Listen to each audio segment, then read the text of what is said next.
Pugsley? Why is everyone singing? Oh no! Why am I dancing? Pugsley, this isn't what I had in mind. Norma, you said distraction. Well, this is my reaction. A magical musical to help us sneak through. But I guess it worked too well, because we're all under this spell. Gosh, I really hope it wears off before Act 2.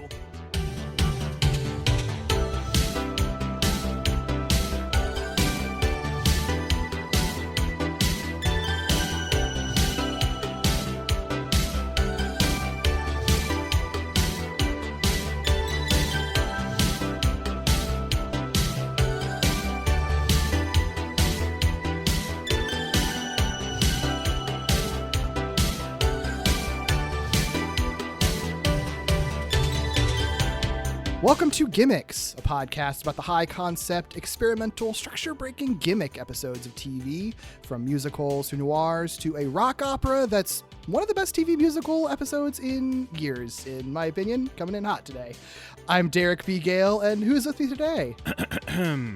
Gimmicks! I'm heading over to Gimmicks to talk about Dead End with one of my best friends. Tell everyone you know. It's me, Doug. Hell yeah, love it. Now, hey, Doug. Hi. Which aspect of hell feels more appealing to you if you had to pick one to experience yourself? Okay. Eating breakfast with maggots instead of milk, getting dressed with chunks of dead flesh, getting boiled alive, or having your spine ripped out. See, this is interesting. I know the question you're actually asking me, but I expected the maggots and milk thing to come up because I hate milk and now have to think to myself, which would I rather eat cereal with? Yeah, for sure. And I think maybe that's the worst as a result. To be faced with that question at all. You're welcome. Thanks so much. Yeah. Well, thanks the show for having these delightful lyrics. We are talking about Dead End Paranormal Park Season 1, Episode 9, entitled Phantom of the Theme Park. Real quick, if you are unfamiliar with Dead End Paranormal Park, which wouldn't surprise me because it's a pretty new show, it is an animated fantasy horror series that premiered on Netflix earlier this summer, created by Eisner-winning comic artist and animation director Hamish Steele, based on his comics Dead Endia, which were in turn based on his web short, the cartoon hangover short Dead End. Follows two teens, Barney and Norma, and Barney's newly magical talking pug, Pugsley, who work at this like Dollywood-inspired theme park that's like also haunted with ghosts, witches, demons, and all sorts of supernatural forces. So show follows them fighting monsters and demons and unraveling the mysteries of the park's owner and inspiration, Pauline Phoenix. It became pretty quickly known for its like intersectional LGBTQ representation and like authentic casting for that as well. So much so that it's angered a lot of conservatives. What? But that means that it's doing something right, in my opinion. Mm-hmm. But, you know, because of that, it's also garnered, I think, a pretty loyal queer following, even though it's still a pretty new show. So with all that, Doug, what's your personal history with Dead End? Yeah. First off, now you know why I needed my water next to me. Practicing that ahead of time. And I'm now so glad shredded that my voice, which is a good thing to do before a podcast. I'm so glad that you had that prepared. My history with Dead End actually starts with Dead Endia, the graphic novels. I don't know which came first. I don't know if I was following Hamish Steele first or if I was reading the graphic novels first, but at some point, both of those things were happening. And so I had read through the first graphic novel, and then a couple of years ago, I think at this point, Hamish had announced that it was being turned into a cartoon, and I was like stoked. So I've been anxiously awaiting this for many, many years at this point, or I guess like a couple years. Nice. Yeah, I followed Hamish Steele for a long time, but I think probably just through like you and other, he's a cute gay nerd. Yep. Like, yeah. He's gonna show up on all of our feeds, so it makes sense. So I think I followed him just for that. I'd never read any Dead Endia stuff. I'd heard of it. I think I remember even hearing about it on Tumblr because it was a big Tumblr thing. Mm-hmm. Like, So I think I remember seeing it there, but I just never really paid much attention to it. It was just like one of those titles that always floated around. I was like, maybe I'll check that out at some point. I don't know anything about it, but I don't even know when I eventually connected the dots that like Hamish Steel and Dead Endia were like the same thing. And so, so this show, I can't say that it was really on my radar other than the fact that I would just see Hamish Steel tweeting about it. Yeah. I think honestly, I really ended up watching it because you talked it up so much before it even came out. That makes me very happy, I must say, because I've been trying so hard to get people to watch this show. Not that it's necessarily difficult, but like I just I'm trying to make sure everyone knows it exists, Yeah, well, it's hard to miss it on Netflix, and Netflix cancels things very quickly. So it's like you want to make sure you get people in early who might be even marginally interested, because otherwise it's just going to fly under the radar, and then no one will see it, and then it'll be gone forever. And like you don't want that to happen, especially when it's a good queer show too. Oh, for sure. I when it dropped, it dropped at a time when I wasn't able to actually like binge it, but I did make sure it was like binging on each profile on my Netflix in that first couple days. I was like, it needs plays. This needs people to watch it. I didn't watch it right when it came out, but I watched it, pretty soon after. And then any rewatches that I've done, I've rewatched this particular episode like 7, 8, 9, 10 times. I do it on the kids account because I think Hamish even said himself that like that probably counts more for Netflix, since it is technically, at least according to Netflix's metrics or whatever, it is technically like a kids show, and it makes it more likely to show up on like the top 10 for kids shows. And that's apparently very important for Netflix marketing or whatever, or at least so we're told. It's all a mystery with streaming services. That's interesting. I didn't realize that. I just figured if it was categorized as kids, it wouldn't matter who was watching it, but that does make sense the more I think about it. Time to create a kids profile. Yeah. So I watched through the whole show, rewatched it again, leading up to this podcast, because it's 10 very short episodes. It is so easy to get through this whole season, and you can knock it out in just like a day or two. So I just rewatched all of it on the kids account. So I feel like I did my part. I've served my country. Yep. Hello, I'm Pauline Phoenix. We'll be at my very own theme park. Come on, Pugsley. If I get this job, we can get a place of our own. Opportunity at Phoenix Park's Dead End attraction. Please arrive at sundown.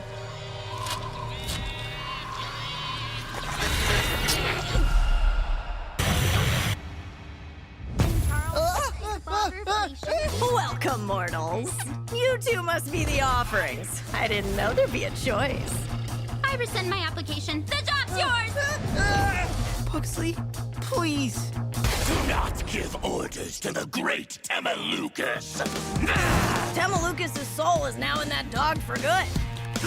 I'm back. Oh yeah, I talk now. Oh, and I also have magic powers. Step right in. Oh, stop it. This is the first place I've ever felt like I could just truly be myself. But that's how I feel.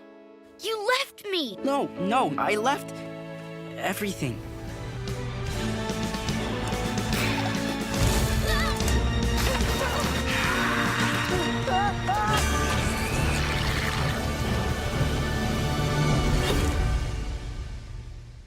It's exactly what it looks like.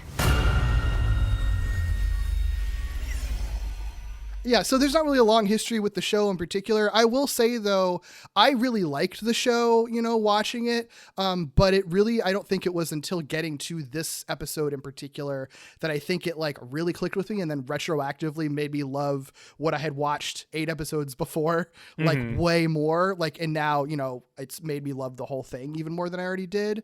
Although I will say, I think that there is something really, I'm sure, this will just kind of naturally come up, but there is something I think really fascinating about how this particular show, it is only 10 episodes, and they're all roughly 20 something minutes long. And they still do I think 4 high concept episodes, depending on how you rate it. Before this episode, which is a musical episode, which we're going to get very into, there's a game show episode. There's your real time waiting in line episode. And then there's a trapped in TV land episode, all in rapid succession. And then this musical episode is is the penultimate episode before the finale. And that's almost half of your season is kind of a high concept episode premise, which I think is so cool and so gutsy for a short run and a kids show, you know? Yeah. I mean, one, animation's like the perfect medium to do that, right? Like you can do whatever you want because you're creating it. You don't have to film it, you know? You don't have to come up with like how you're going to make a shot because they're all kind of made through similar means, right? And then two, like when you said like, yeah, hey, there's a bunch of gimmick episodes, like you can choose. I will admit, like I was afraid to do the musical episode because it's amazing. So like one, just like doing justice talking about it is intimidating. But two, like I just said 1, 2, 1, 2, whatever. Many points are being made here, okay? But the other side of me being nervous about it was I don't know much about musical episodes, you know? It's funny you talk about like these great musical episodes and I just feel like I haven't intersected with them. I'm sure some of them I have, but I have so many questions. So I'm glad this is where we're going. Mm-hmm. Yeah, I mean, I got you, first of all. That's fine. I like having someone who isn't super entrenched with musical stuff here, because then it's sort of like, am I just, you know, there's always the question of like, do I just like the musical episode because it's a musical episode and I like musical episodes, you know? Am I grading everything on a curve anyway? So having you here not being someone who's like who's not like, oh, that's a reference to X or whatever, like not caring about that stuff because you don't have the same familiarity or context, and still I think finding appreciation in it and recognizing that it's a really fucking good musical episode. I think I mean it's validating for me personally, who's been touting that this is one of the best musical episodes I've seen in years.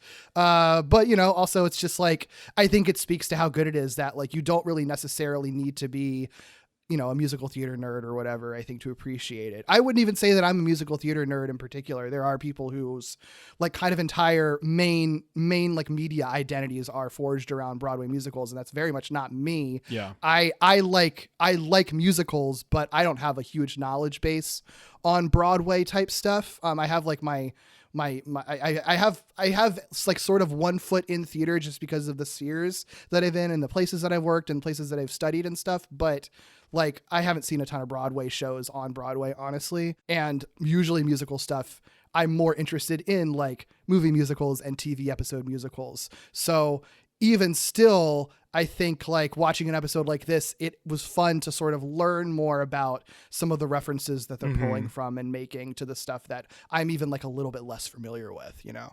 Yeah, well, I mean, my relationship with musicals, I guess, is just like the few I was in high school, and then whatever I've seen at the theater, and none of which was on Broadway, you know? Sure. Yeah. And so, like, the little bit I know is entirely related to the theater. Like, I don't even really understand how an episode like this would come together. In animation, it's a little easier for me to conceptualize. I think the live action ones like truly blow my mind. Yeah, that's why many of them are really bad, is because they're very hard to do. Well, and I can imagine why. I mean, I don't know, but I can imagine why. This one though, like it's I like that you're saying it's one of the best ones you've watched in years, because one of my impressions when I got to this episode, even knowing there was a musical episode, was like, holy shit, if this is what like musical episodes of TV are, like I'm missing out, you know, because this was like, I haven't watched the whole series like over and over, but this episode I've watched over and over. Oh yeah, it's just so good. Like, how could you not? Yeah, it's a really good fusion of good songs, and they're pulling from great references, but like every song in this musical, when we go through the episode, I'll pull out, you know, what it seems like they're sort of referencing or pulling from or parodying in some respects, but like it's that, but they're also like good songs on their own in their own right. Like you don't need to know anything about what they're referencing to appreciate the songs. And I think it's in the context of a good story, a really well told story. Like it's really well plotted. This episode fucking moves too. It's so fast paced. So much happens in it. And it's like the emotional climax of the entire like season, you know, the entire storyline of the full season at this point. Like, that's what's truly wild about it, is it's so integrated into the story that's already being told, and the portion of the story that's already being told. Like, it almost feels like I know that they could have come up with, 8 different ways to get to where they need to go, but this feels like it needed to be the one, right? Like just the way they do it. It's like, well, of course it's going to be a musical episode. Yeah, there's a lot of things that happen in this episode. Again, there's stuff that I'll call out that it's sort of like, I could see the version of the episode where if this wasn't a musical, the events would have still unfolded, and I don't think it would have been as compelling, and I think it would have worked as well. It's like it almost ends up being constructed where it does need to be a musical here to, I think, effectively sell some of the plot points that they have that are instrumental to the story that they're telling to get to the end of it in the finale after this. I mean, it's wild that this is the second to last episode, period. Like, for real. It's not that that's never happened before, but it doesn't happen often. And I think for good reason, because like a lot of stuff that needs to get done in your penultimate episode, if you're a serialized show, and these are challenging. And if you get a musical episode wrong, then like that could ruin your whole season. Right. Yeah. So it's such a gutsy move to do it here. Even like some of the greatest musicals, the Buffy one, I think is sort of like the prime example. And this episode is very much pulling from the Buffy musical in a lot of regards. But even that is like the 7th episode of a 22 episode season, there's a big difference. So there's my first question, right? Is like, I was very surprised at how integrated into the story they were telling in the season of the show this musical episode is. And since I'm not very familiar with TV musicals, like, is that normally the case, or is it more what I would have expected, which is like a very standalone kind of confined episode of a show? Like, does it normally play into things or no, or is it all over the place? I think it's pretty 50-50 actually. Okay. I think, because it's good and bad both ways. I think on this podcast alone, the other 2 musical episodes that I've covered are the Scrubs musical and a Riverdale musical. And the Riverdale musical is like very instrumental. It is like kind of a major, like kind of, I guess it's not technically the climax. There's a number of episodes after it, but like it is a major shift in like tone and plot, and is like instrumental to the plot of that season in that episode. The Scrubs musical, on the other hand, even though Scrubs is a pretty serialized show, there's barely anything going on. It pretty much is just like, let's have fun with musical stuff, all very low stakes, minor things happen. It's not not much changes. And both of those episodes are very, very good, like for what they're doing individually. And the Buffy musical, I think that one, another reason it is the prime example is because it is like one of the most important episodes of the entire series, not just that season, but I would argue like that series as a whole.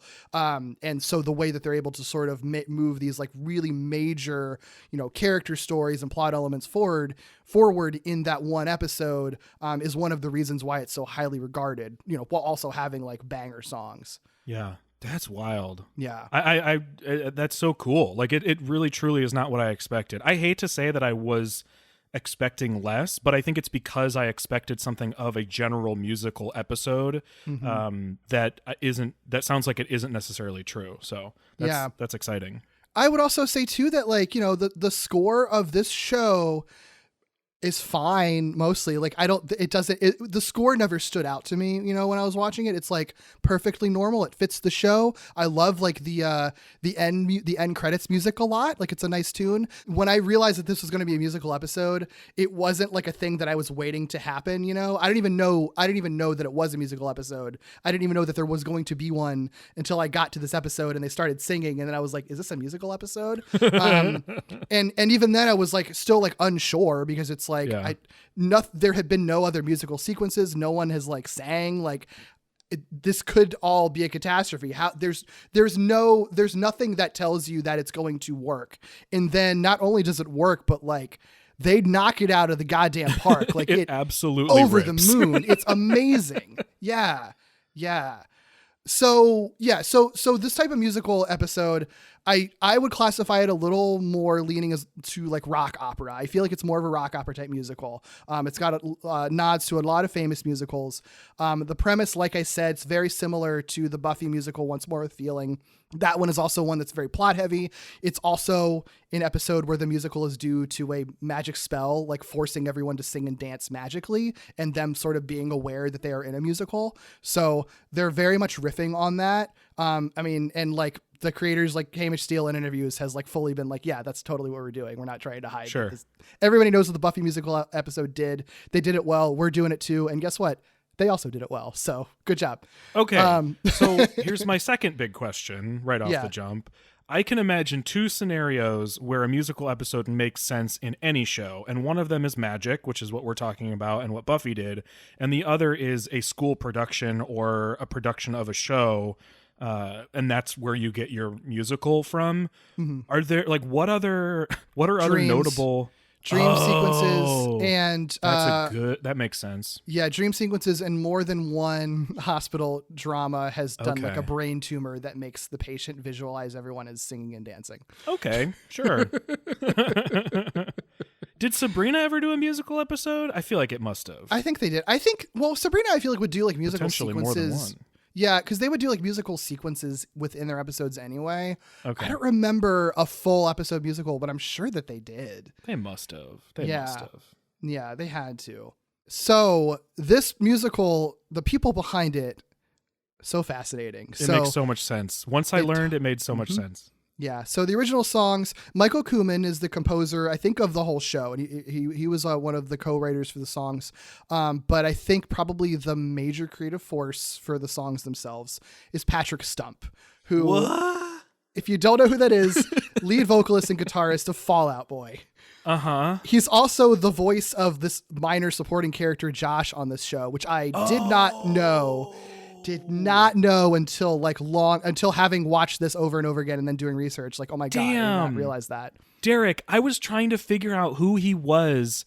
I mean, this whole time, I guess I just didn't think to look it up or whatever, because I was so convinced. I was like, I feel like I can figure this out. And now it makes so much sense because his whole, like Josh's whole feature moment is like holding out notes and doing exactly what Patrick Stump does with like holding out a note, right? He's like, oh the my first- God, that makes so much sense. He's the first singing voice you hear. Like, he starts the musical is his big belting voice. So,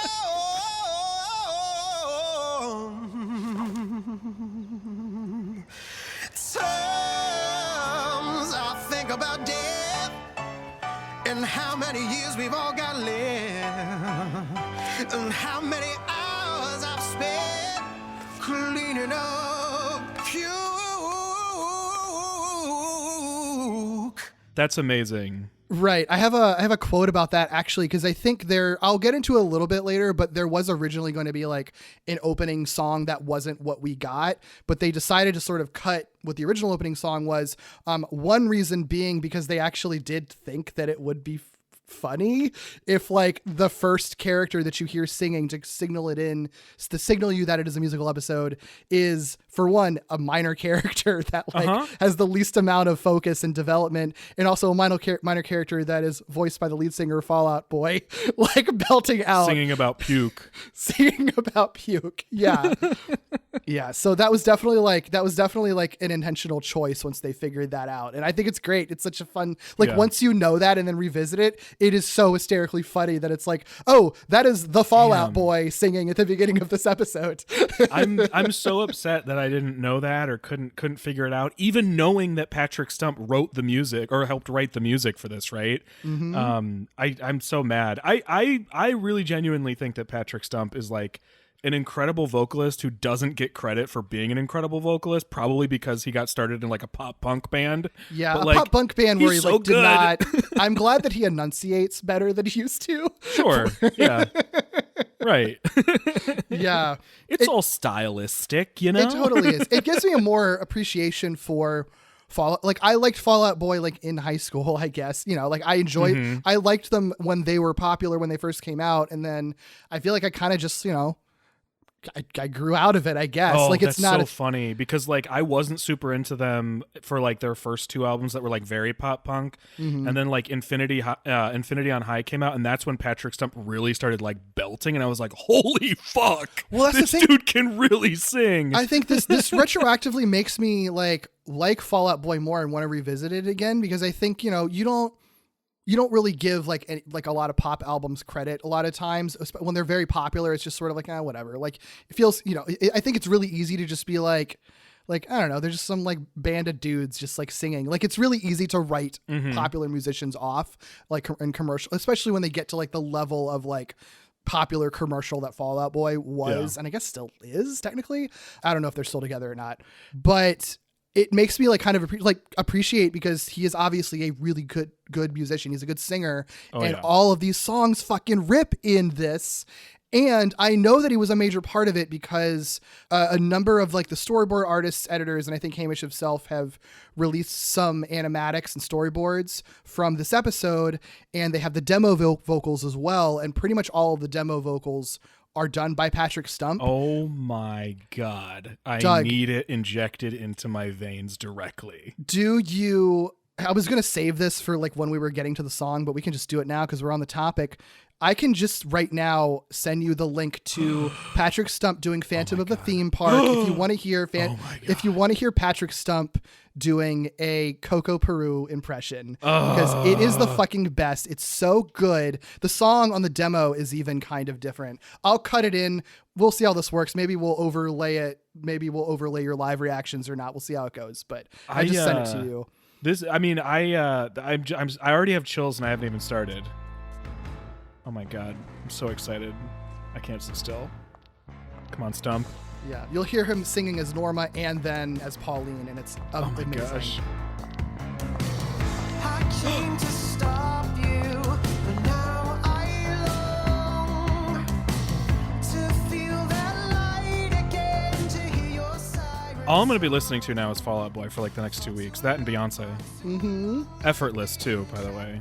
Yeah. That's what I don't think people realize. Yeah. Hearing him sing as totally different characters. He does In the Driver's Seat as one of these demos too, and it's astounding how good he is.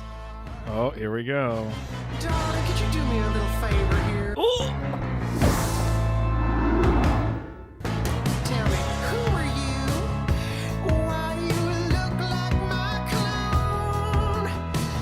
Being this gorgeous, I simply assumed This is amazing. Isn't it good? It's so good. I think they're like from Chicago or the Midwest or something. So it's not even like... Yeah. That's amazing. It's not like he's even reverting to like a Southern accent or something. No, it's amazing. Oh my gosh. Beautiful. Yeah. I'll pause it there. But oh my gosh, so good. It really is. Yeah. You should watch. Yeah, I think there's one for Phantom of the Theme Park, one for In the Driver's Seat, and one for, I think, My Frankenstein, I believe. Ooh, those are the two that I would have wanted to hear the most for sure. Yeah. Well, we'll get to each song, but ooh. Yeah, it's good. It's good. And it's wild because like if you would have asked me, I would have said like, no, I cannot imagine anyone other than the people in this episode singing the songs. And then hearing Patrick Stump do it, it's just sort of like, ooh, I mean, I would be interested to hear the entire musical episode with just him doing all of the voices too, because he's very good at it. I was just going to say, like, I don't know who this is up to or if it's even something they're interested in, but like if they just wanted to release like the Patrick Stump version of this, like he's done solo stuff. He did all of it himself. So like he could do it and it would probably absolutely rule. Yeah. Well, a big bummer about this. So far, the only song from the entire soundtrack, not even the demos, believe it or not, the entire one that's been officially released is My Frankenstein. Like, officially released on like music platforms with no sound effects or whatever. Right. And I think Hamish said on Twitter that it's like, it's not up to him and it's not up to even Netflix. Okay. I don't know who it's actually up to. I don't know if it's like Patrick Stump's like license or whatever those words would be. I don't know. I mean, there are many parties, right? I mean, even just the fact that they have somebody who came in just to do writing for this episode, and not even the episode, but like the music. I imagine there's probably a lot that tangles things up. Yeah, but I know that like many people other than us are clamoring for that and asking for that, including people who are working on the show. I know Hamish has also said like about other like demo tracks and like, cut songs and stuff like that, like interested in releasing it in some form somehow. It's just a matter of doing it. I think it's very cool that we get these demos on YouTube with, with the storyboards at all is really neat. Like that's, I mean, for sure. It's the kind of stuff that you would get on like a DVD set as a special feature. It's just, but this show's probably not going to get it because streaming shows don't get that anymore. So this is the best you can really do. So I'm glad that they're so active in doing it because it's so cool to hear and just gives me that much more appreciation for how much like work work and talent was in this show. God, now I need people to watch it even more than they already were because like not only do I want like the clean soundtrack, right? I want like the Patrick Stump version, especially because I know Fall Out Boy has an appreciation for like horror stuff. Like their whole Uma Thurman song is like a mashup with the Munsters music. Like Yeah, they get that's it, right. you know what I mean? So I want both of those. I want a DVD set with special features. Like please, everybody, just watch it. No. Well, and then you scream about it also. yeah. I mean, the Stranger Things, I don't think got a DVD set beyond season 1. So I think if the show that popular, it doesn't actually get have physical release. Yeah, I bought it for my parents because that's the only way that they can watch it because they can't get streaming internet where they are. So, you know, you could get your show out to more places and make a little bit extra money if you did physical releases. Anyway, I'll just be happy if the show gets, you know, another season, God. period. Seriously. I want it so bad. I want it so bad. Especially because, like, I don't know if you plan on talking much, but I know you said you haven't read the graphic novel, so I'm sure we're not diving deep into those. But, like, Derek, when I tell you there is so much fucking cool stuff that this show can continue to do without even going outside of the graphic novels, like, if they stuck to the confines of the graphic novels, like, the shit is so good. It's so good. That's fascinating. I do want to check them out now because I love this show so much, and I know that the show like does have some significant changes from the graphic novel. Yes, but even still, like I know the graphic novel I think is like a little bit more like older oriented, right? Like it's a little less kid friendly from my understanding. Yeah, I mean it's still like I would let my 10-year-old niece read them, no problem. Sure. It's not, you know, they're not going to get anything vulgar from it or anything. Okay. But all the characters I believe are older. In this show they're meant to be teenagers, right? I think that he said they're 17, I believe. Okay. So like verging, you know, on legal. Yeah, in the graphic novels they're all like between 20 and 24. Oh, word. Okay. Yeah. Okay, gotcha. It doesn't really change that much, you know what I mean? Like they look very similar. They still have similar kinds of relationships, so sure, that makes sense. Yeah, there's just a few other things on like the kind of background of like making this musical at all, because I do think that that's always a question of like, well, why did you decide to do a musical, especially in your first season? Like, and I think this is the first show that Hamish has actually like show run. I think he's written a lot of comics and he's done some shorts, but like as far as creating and like show running an entire show, this is his first outing. So it's pretty fucking wild to do a really complicated musical episode in like your first show that you've ever done, you know? Can I guess one of the reasons that I hope is true? Sure.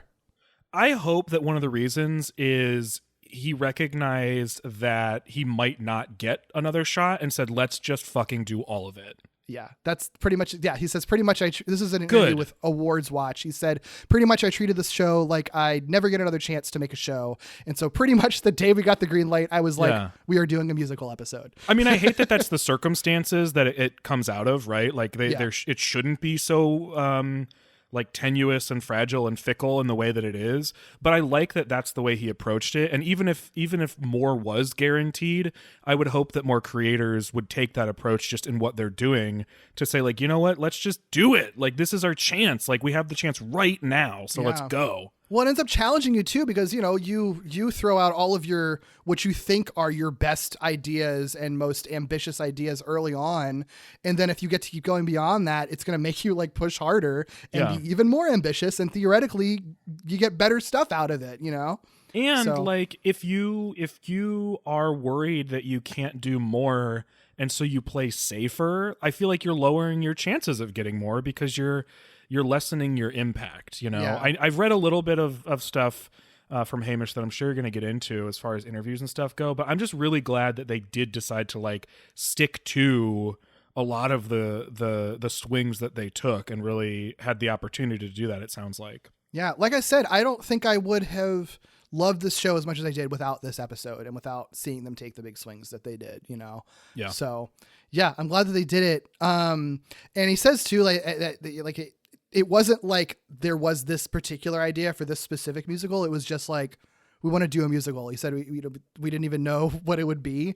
Obviously, they're pleased with how it came out. He says, I sometimes feel like we stuffed a movie inside of a TV show by secret.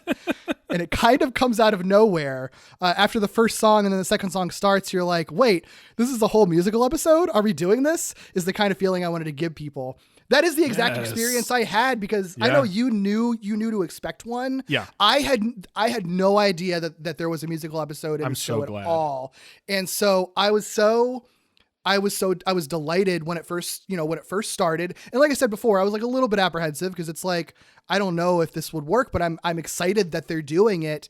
And there's still that question of like, okay, was it like one little fun little musical joke and then it's a regular episode? Are they really going to do the whole episode as a musical? And then it just gets better and better and better. Yeah. I mean, they even make a joke in the episode, like, hopefully this ends before the second act. So you're like, oh, I hope it doesn't. I know, right? And then it doesn't. He said that they started working on the songs like as early as possible just to see if it was even possible. So that way, if it was like, wow, this really isn't working, let's scrap this idea, do a different episode 9. Mm-hmm. But that means that like they were working on this like super early, like as early as I guess from writing like the after the pilot. And he said it ended up taking about the same amount of time to write this one musical episode as it did to write all other 9 episodes combined. Damn. Yeah. I mean, I love the whole show. There's like not an episode of the show that I found boring or disappointing or anything. Mm-hmm. And this episode still, like, I feel like the work shows. Like, I feel like all the work that clearly went into it, like, really comes through. It's so good. Yeah. And this is what you were referring to earlier, Doug, with like how it sort of plays into, the season as a whole, and like that it's not just like a standalone. Mm-hmm. He said that what we desperately wanted was for it to not feel like a gimmicky episode that people could skip. It's the penultimate episode because it's where the character journeys are at their peak, so they have a lot of stuff to sing about. We wanted the songs to matter. We didn't want them to just be filler. It's an opportunity to check in where all the characters are emotionally before the finale. It's definitely the aspect of the show I'm proudest of, and I hope I can write more musicals because it was really fun. I hope so too, buddy. Hamish, you should. We've said it so many times, this fucking rips. Like, and I love that was the mindset, because I feel like in the vast majority of these songs, if not all of them, like, it's true that they come at a point where each character is like faced with like their main thing or one of their main things, and so it's cool to get that expressed in such an emotional, artistic way. Yeah. He said that, they would love to do another musical episode if they get more seasons. One of the other ideas he already threw out there, I think this is like from before they settled on, this sort of rock opera that they ended up doing. Okay. They did have one idea of doing I think you might love this. Okay.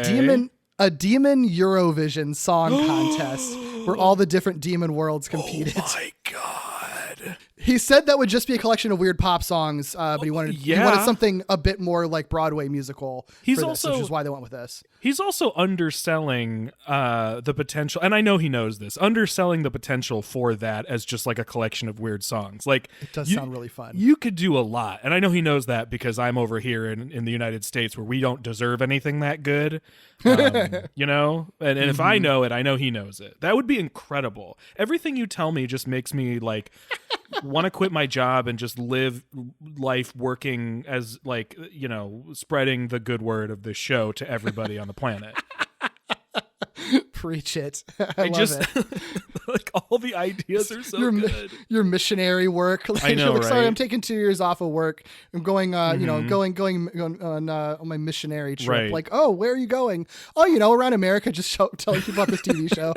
Right. I didn't used to believe in organized religion or missionary work, but now I'm spreading the word of Dead Endia. The TV show, all about hell and demons. Right, exactly. Yeah.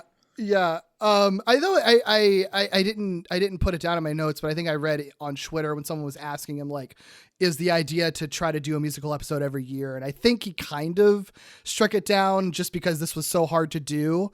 And it was kind of exhausting to do. Like, I think he said that, it might be a thing where they have a musical sequence, but not necessarily a full musical. Sure. Because this thing it's not fully sung through, but it's almost fully sung through. Yeah. Like there's very few minutes of this episode where someone isn't singing, which is really astounding. I still wouldn't be surprised because, they haven't been renewed for another season. I wouldn't be surprised by the time it goes into production.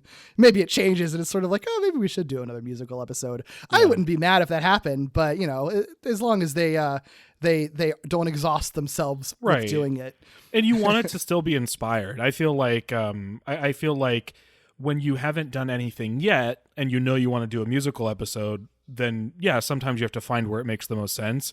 But once you've done it and it's a banger, like, find the inspiration. Don't do it just because. Yeah. I do think the Eurovision idea is pretty inspired. I really like that idea. And it's also like, it feels like kind of, it's not like esoteric. Like plenty of people obviously know what Eurovision is, but like, it's not really a mainstream thing in America. Like, so I think American audiences, would find it like as a really neat sort of curiosity in a way that I think a lot of this show does, Mm-hmm. The only other sort of background thing that I had before we start digging into things, this is what I'm always curious about, it's like one downside to musical episodes is that if you decide to do a musical episode late enough in the process, like, in a later season or something, you're not necessarily casting people who can sing. So a lot of times some TV musicals, even if they're good, they're populated by actors that are like really out of their element with trying to sing. With this one, they were intentionally casting people who could sing. I wondered about that. Because they were working so early on the musical episode, knowing that they were doing it. He said we were getting very excited when we were auditioning people. He says, and then finding out that they all could sing really well. So I guess they weren't necessarily like specifically searching for people that could sing, but it definitely had to play a factor in it because that was something that they were like checking in on as they were auditioning them. I wondered about that because some of the folks singing I know obviously can sing, and it's a thing they do. Like Pugsley's actor can sing already and is known for it. I have stuff to talk about him later. Yeah, some of them I was like, I know Miss Coco Peru, but like I don't know. Like I didn't know if that was a thing she does, I know of her. I don't know her like super duper well. So I was like, I wonder if these folks are out of their element. A drag queen can kind of do anything. But yeah, well, that's the thing I was thinking about because pretty much everyone in this musical has a beautiful voice and nails it. And the only one that I think is interesting is Miss Coco Peru, like who does like the really who has this really great performance in a lot of like kind of that sort of Broadway talk singing kind of way. Like one of the most interesting things I remember a high school director told me that always stuck with me since I was a teenager. And this might be a thing that, other like professional singers and stuff disagree with, but he said like, you don't necessarily have to be able to sing to be a Broadway star. You just have to be able to perform. And like, there are I think of someone like Carol Channing, who's like a Tony Award winner and who's like known for being a singer, but like, she doesn't have a traditionally quote unquote good singing voice. She is like good at performing the really interesting voice that she has. And I think that this is the sort of like performance that, you see in Pauline Phoenix. Coco Peru, and like Clinton Leop is the name of Coco Peru's like, civilian persona. Like maybe he could sing amazingly. I don't know. That's not the performance. That's not the performance that's being given in this episode because it doesn't need to be. What he's doing is a Miss Coco Peru performance, which is like this sort of like very bombastic talk singing thing that works incredibly well for the character and is still like, no, that I guess you're a good singer. Like it's, even though you're kind of not really singing through half of it, it's fine. Like it works great for the song that you're doing and the character you're playing. Yeah. Well, like being able to deliver a song, not necessarily like objectively good singer or not, but like being able to deliver the song does not just mean can you belt it or not. Like not every song needs that, requires that. Not every character would do that. And I, it makes sense that this conversation is about Coco Peru because that's a thing that drag queens excel at, which is just like, I'm not a drag queen because I can sing, but I will deliver you this musical number. You know what I mean? Like, and I'm not just lip syncing, but like, when let me let y'all in on a little secret. Lots of drag queens are recording artists, and not that many of them are good singers. Yeah, yeah. Well, I have a lot of extra stuff for like each individual song. So let's start talking about this episode because there's still Let's do lots it. of great stuff to dig into. Days like today make all those bad days worthwhile. Days like today make me smile. Cause a dead end, I'm heading over to dead end. Pauline Phoenix is putting on a show, and we're invited. Tell all the people you know we'll be at dead end. We got our tickets to dead end. Pauline Phoenix is gonna do a show. If you would like to watch along with us, this is streaming on Netflix. It is a Netflix original. Do it, please. Yes, please do it, and do it on a kid's account. I think that helps. That Please. counts. So this episode, Phantom of the Theme Park. The synopsis per Netflix, because there isn't one on IMDb because it's still too new of a show, I guess. But I still think it's interesting, the Netflix description, because that synopsis is, with the help of Pugsley's musical spell. Wait, never mind. I just realized it does. I was going to say it's interesting because it doesn't tell you it's a musical. I've read it so many times and just realized that it says Pugsley's musical spell. It does say musical. So never mind. It's not actually that interesting. It's a pretty good synopsis. Whoops. I feel like you could read that though and think that musical is just describing the spell as opposed to Sure. the other way around. So I could get where you, I can understand where you got to where you got. She says, with the help of Pugsley's musical spell, Barney and Norma try to stop Pauline's plan while Courtney wrestles with the dilemma. I guess my thought process was like, it doesn't call out like in this musical extravaganza or whatever. Right, But right. I totally legitimately have read this so many times. It's in my notes. I double checked it. Never saw the word musical. I was like, they don't even mention that it's a musical. And then here we are. So never mind. Yeah. It's less interesting than I thought. But it's still, I still think if you yeah. were not expecting a musical and you were just going into this and you were just, episode to episode, I don't know that you would I still don't know that that would prepare you for a full musical, Yeah. Maybe that combined with Phantom of the Theme Park, you could figure it out. That's fair. But I watched That's it and fair. didn't. So, And you're looking for that shit. yeah. The original air date for this episode, same as the rest of the season. They all dropped on June 16th, 2022. The credited writers of this episode are Hamish Steele and Jen Bartikoff. We've talked about Hamish already. For Bartikoff, she's written on a number of recent animated Netflix shows, including Archibald's Next Big Thing, Centaur World, and Glitch Quest, all of which were canceled after 2 seasons. So, knock on wood. Yeah. Centaur World, though. Oh, I don't know anything about that show. Check it out. This episode was directed by Liz Whitaker, who is credited as the director on the entire first season. And she, most notable credits was being a creative producer on Bob the Builder and being the series director on Pingu. Oh, wow. Yeah? I don't know what that is. They're both, I think they're both aimed much younger than this. Like much younger than this. Gotcha. Yeah, so this is definitely an interesting change from that.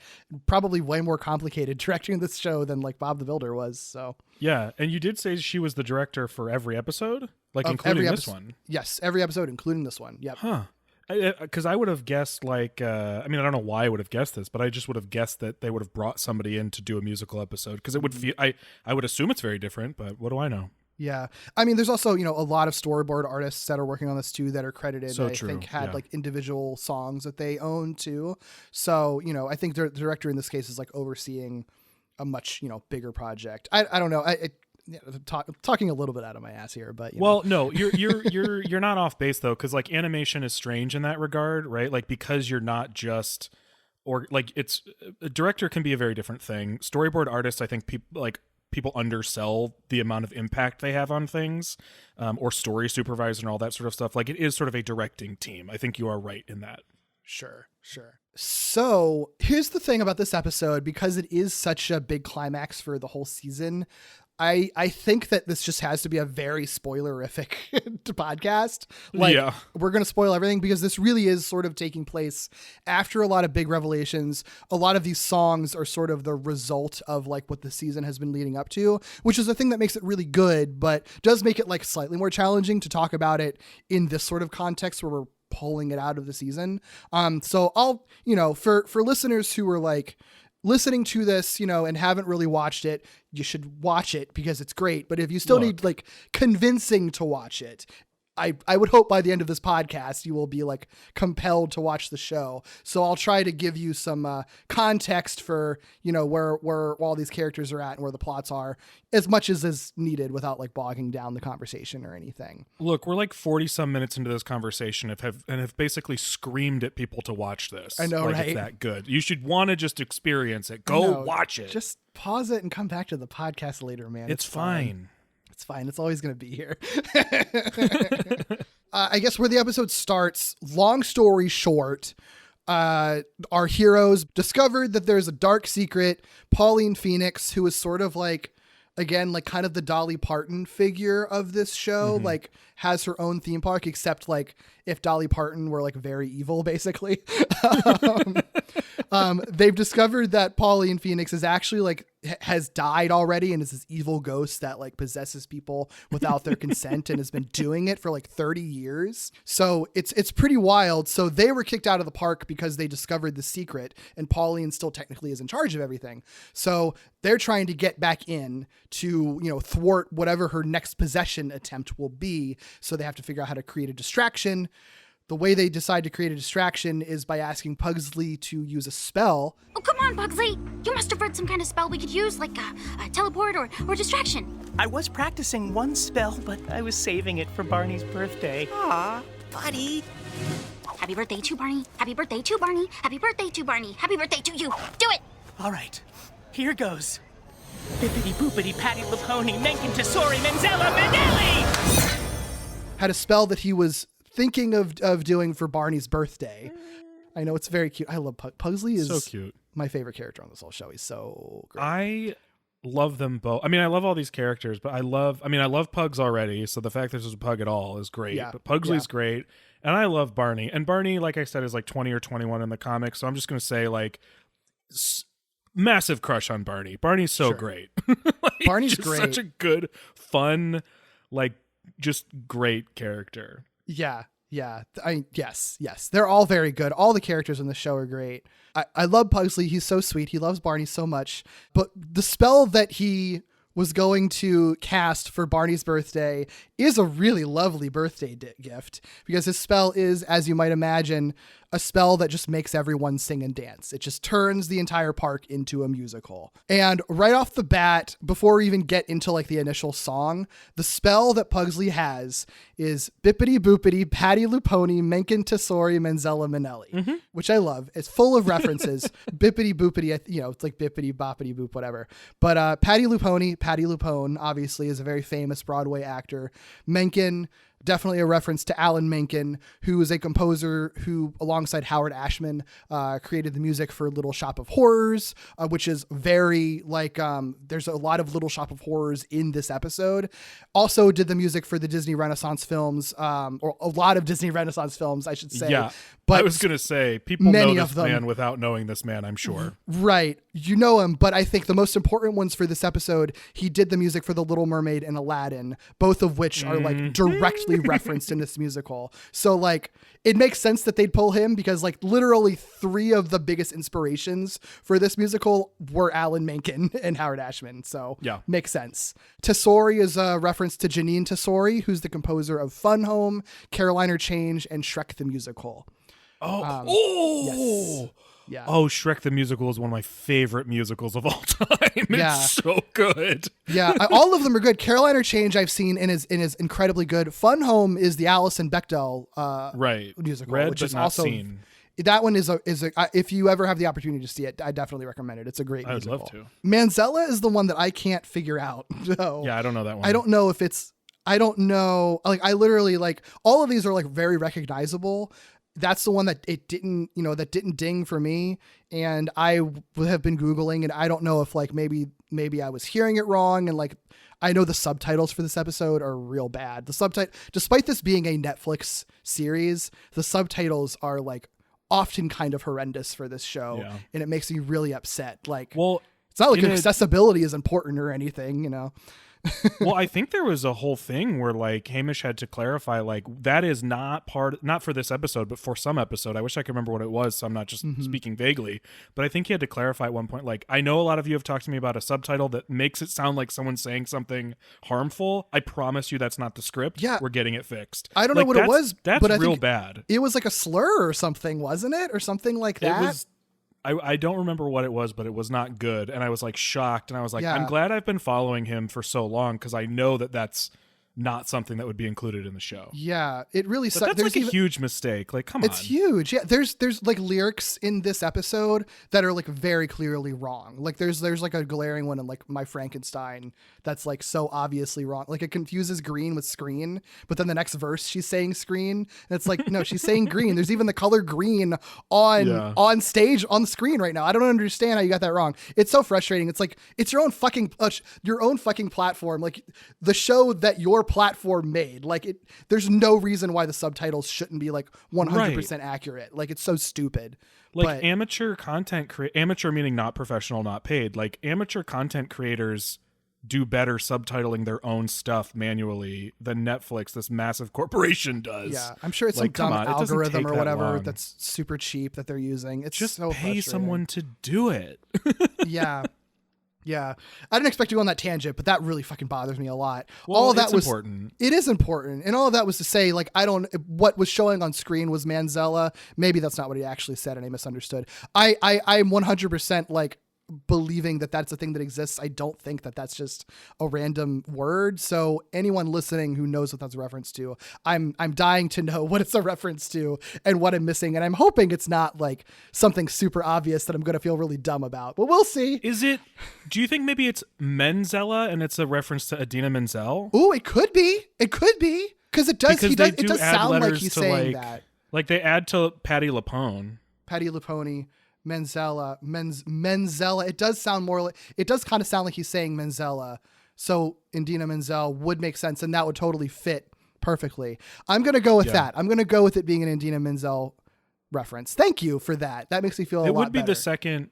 I mean, she would be worth referencing in a musical anyway, but it would also be like the second sort of Adina Menzel reference in the episode. So I wouldn't be surprised. Yeah. Yeah. Okay. No, I think we solved that mystery. Yes. I'm on board with that. In real time. Exactly. You heard it here. You heard it here first, folks. And then the last one's Minnelli, obviously Liza Minnelli, famous musical actor. Yeah. So who doesn't know who Liza Minnelli is?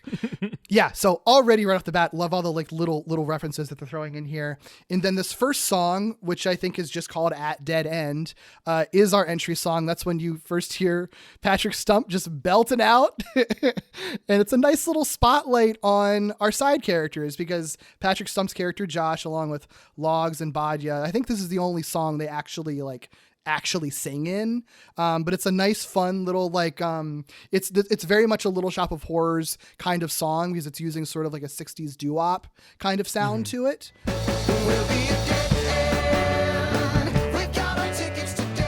How far-reaching is the spell? Well, and it's just, it's a nice little intro song. I like it. It's very cute. Yeah, I like it a lot. It's funny.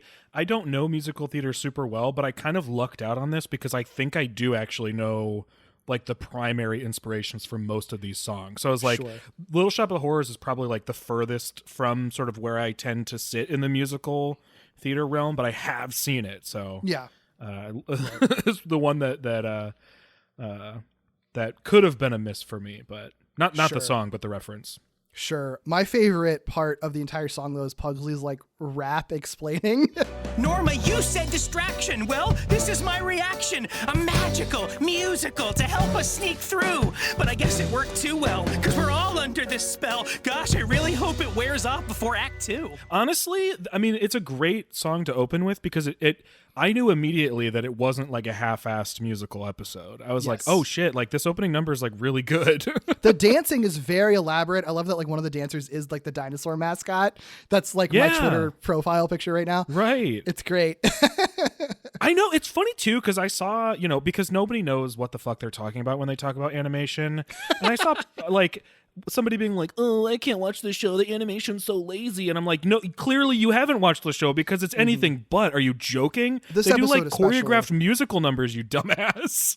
They're referring to like that sort of, I don't know if it's literally flash animation, but it's like the flash animation style where I don't know what makes it look like that, but like, yeah, it looks like, you're sort of puppety characters on a background moving around, Right, they're rigged. Like these characters are rigged. So like there's a consistency in the way that they look because they have specific character models that they're moving. They're not it's not like a show like Steven Universe or Adventure Time where like the character models change. Those characters aren't rigged like these ones are. Yeah. And I get being off put by that style because it is like a weirder style to get used to, I think.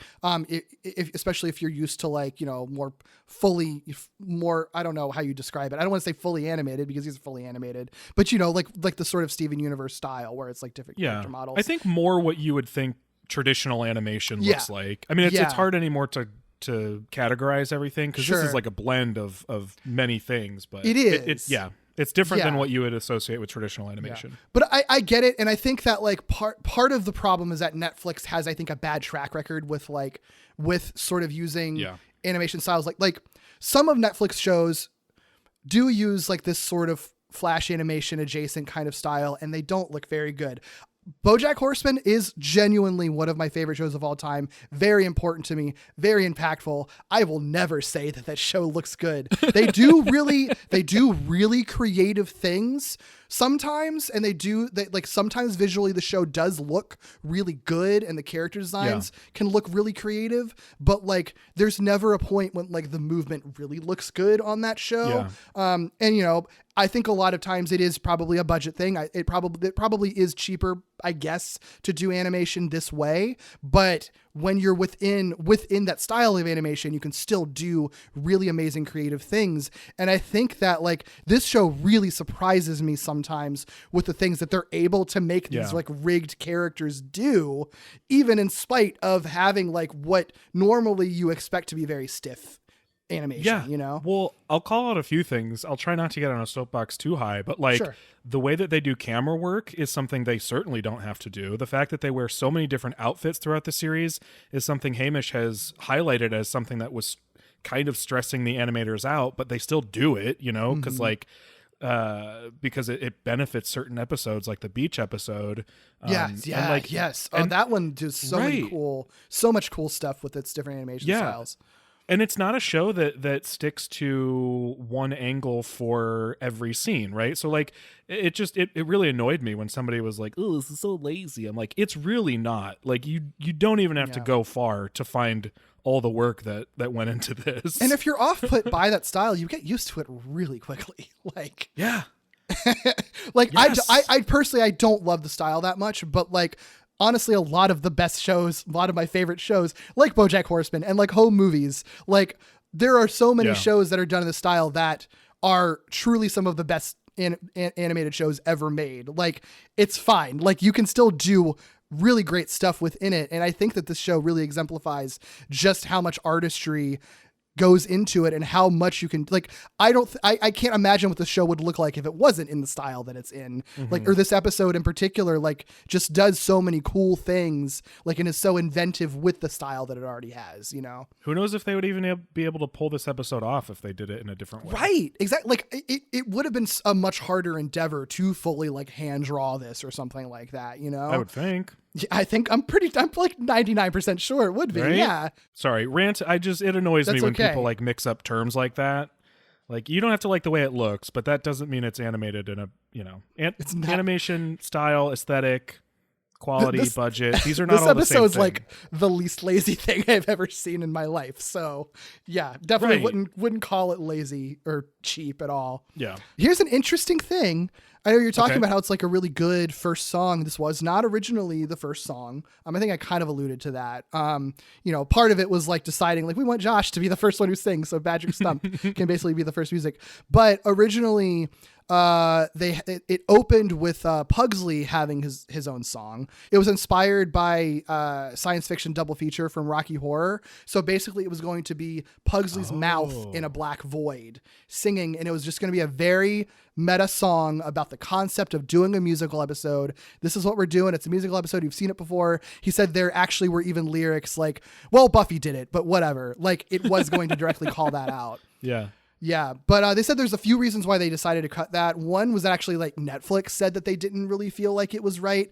He said Netflix didn't feel like it was the right time to go that meta because the storyline at that point had a lot of cliffhangers, and, like, obviously they want to kind of keep the story going. There was a pretty big cliffhanger at the end of the last episode, so it makes sense that you just dive right into the story of this one. Mm-hmm. He says, I was originally self-conscious of cutting it because in my head it was the opening song, but then when you watch the episode and it suddenly becomes a musical episode, like a minute and a half in, I think that's kind of a funnier choice.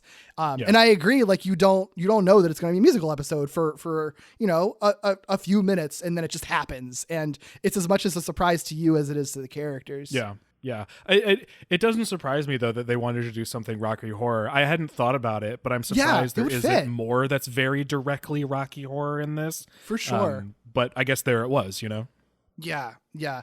There's probably, like, if you do a deeper dive, I bet there's some things influenced in here that are pulled from Rocky Horror that I'm just not, like, clicking into.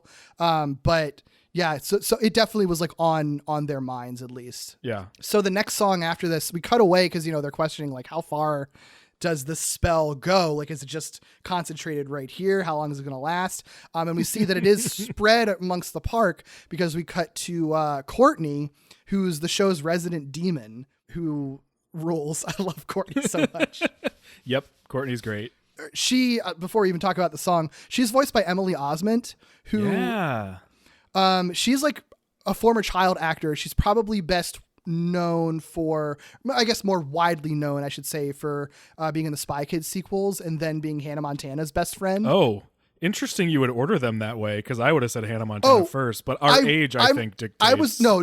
I was ordering them in order of when she was working on. Oh, because okay, Spy Kids came first because she was younger in it. Like, that's when I first saw her, and then it's like, same. that's the Spy Kids girl in Hannah Montana. Like, that's Hannah Montana's best friend is. I don't even remember what her character's name is. Honestly, Lily or something, maybe. I've never seen an episode of Hannah Montana. I only have because my sister was in the perfect age group for it, and she loved that show to death. So she was obsessed with it. Gotcha. So I saw it through her and knew a lot of the songs from Hannah Montana through her. Yeah. I love Emily Osment's performance throughout this whole series. Dude, I never would have seriously. guessed it was her. Not that I know her voice intimately or anything, but, like, it just seems like it wouldn't have been an easy thing for her to do.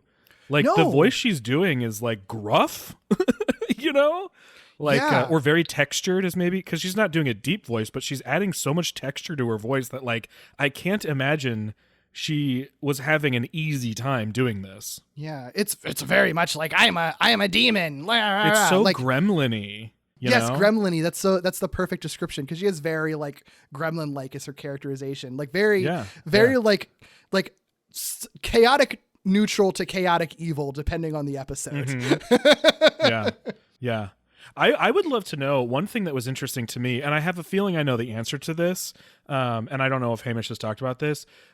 In the graphic novels, they, like, have profiles for every character at, like, the beginning of each chapter or whatever, and they list, like, some of their interests and their name and their age and their pronouns. And in the graphic novels, Courtney uses they them pronouns, and in this she uses she her. I'm guessing it's because they cast Emily Osment, but I don't know if that's the actual reason or not. I think that might have been part of it, but I think even before they cast her, Hamish had answered that question on Twitter. I don't have it in front of me.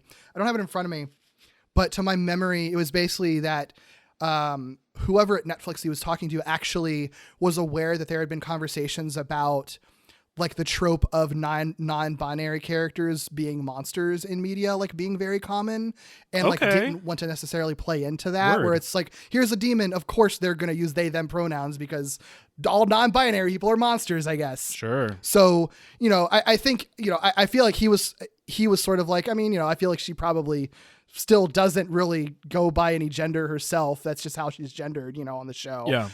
But that was more of a conscious choice from Netflix's end. And then probably Emily Osment's casting came, from that, I imagine. Yeah. Okay. Yeah. Hey, I certainly I could have guessed something to do with Emily Osment's casting. I could have guessed the sort of like associating monsters or demons with non-binary or queerness. I never would have guessed that Netflix said, "Hey, Right. maybe think about that." Like that's Yeah. not where I would have guessed it came from. It does make it a weird situation where it's like, so there's now no characters that use they them pronouns when they're originally was supposed to be, and that does feel a little bit weird on a show that's like very, very queer. Like that's the one like very queer thing that just like is not present at all in this show, Yeah. But who knows? Plenty of characters can be introduced later that use those pronouns and have that representation. Yeah. And like Hamish said, like. You could still Courtney, I feel like, is a she they rather than a she her, if that makes sense. Yeah, So for sure. yeah. But Courtney's fucking song, dude. So the For you and me context, specifically, based on how we've talked about the Disney Renaissance movies. the context for this. Her whole arc has been that like she can't go back home, which is hell, because of these like cuffs, these like demon cuffs she's wearing. It's been very vague. It's not been like deeply explored exactly like where all this comes from and why.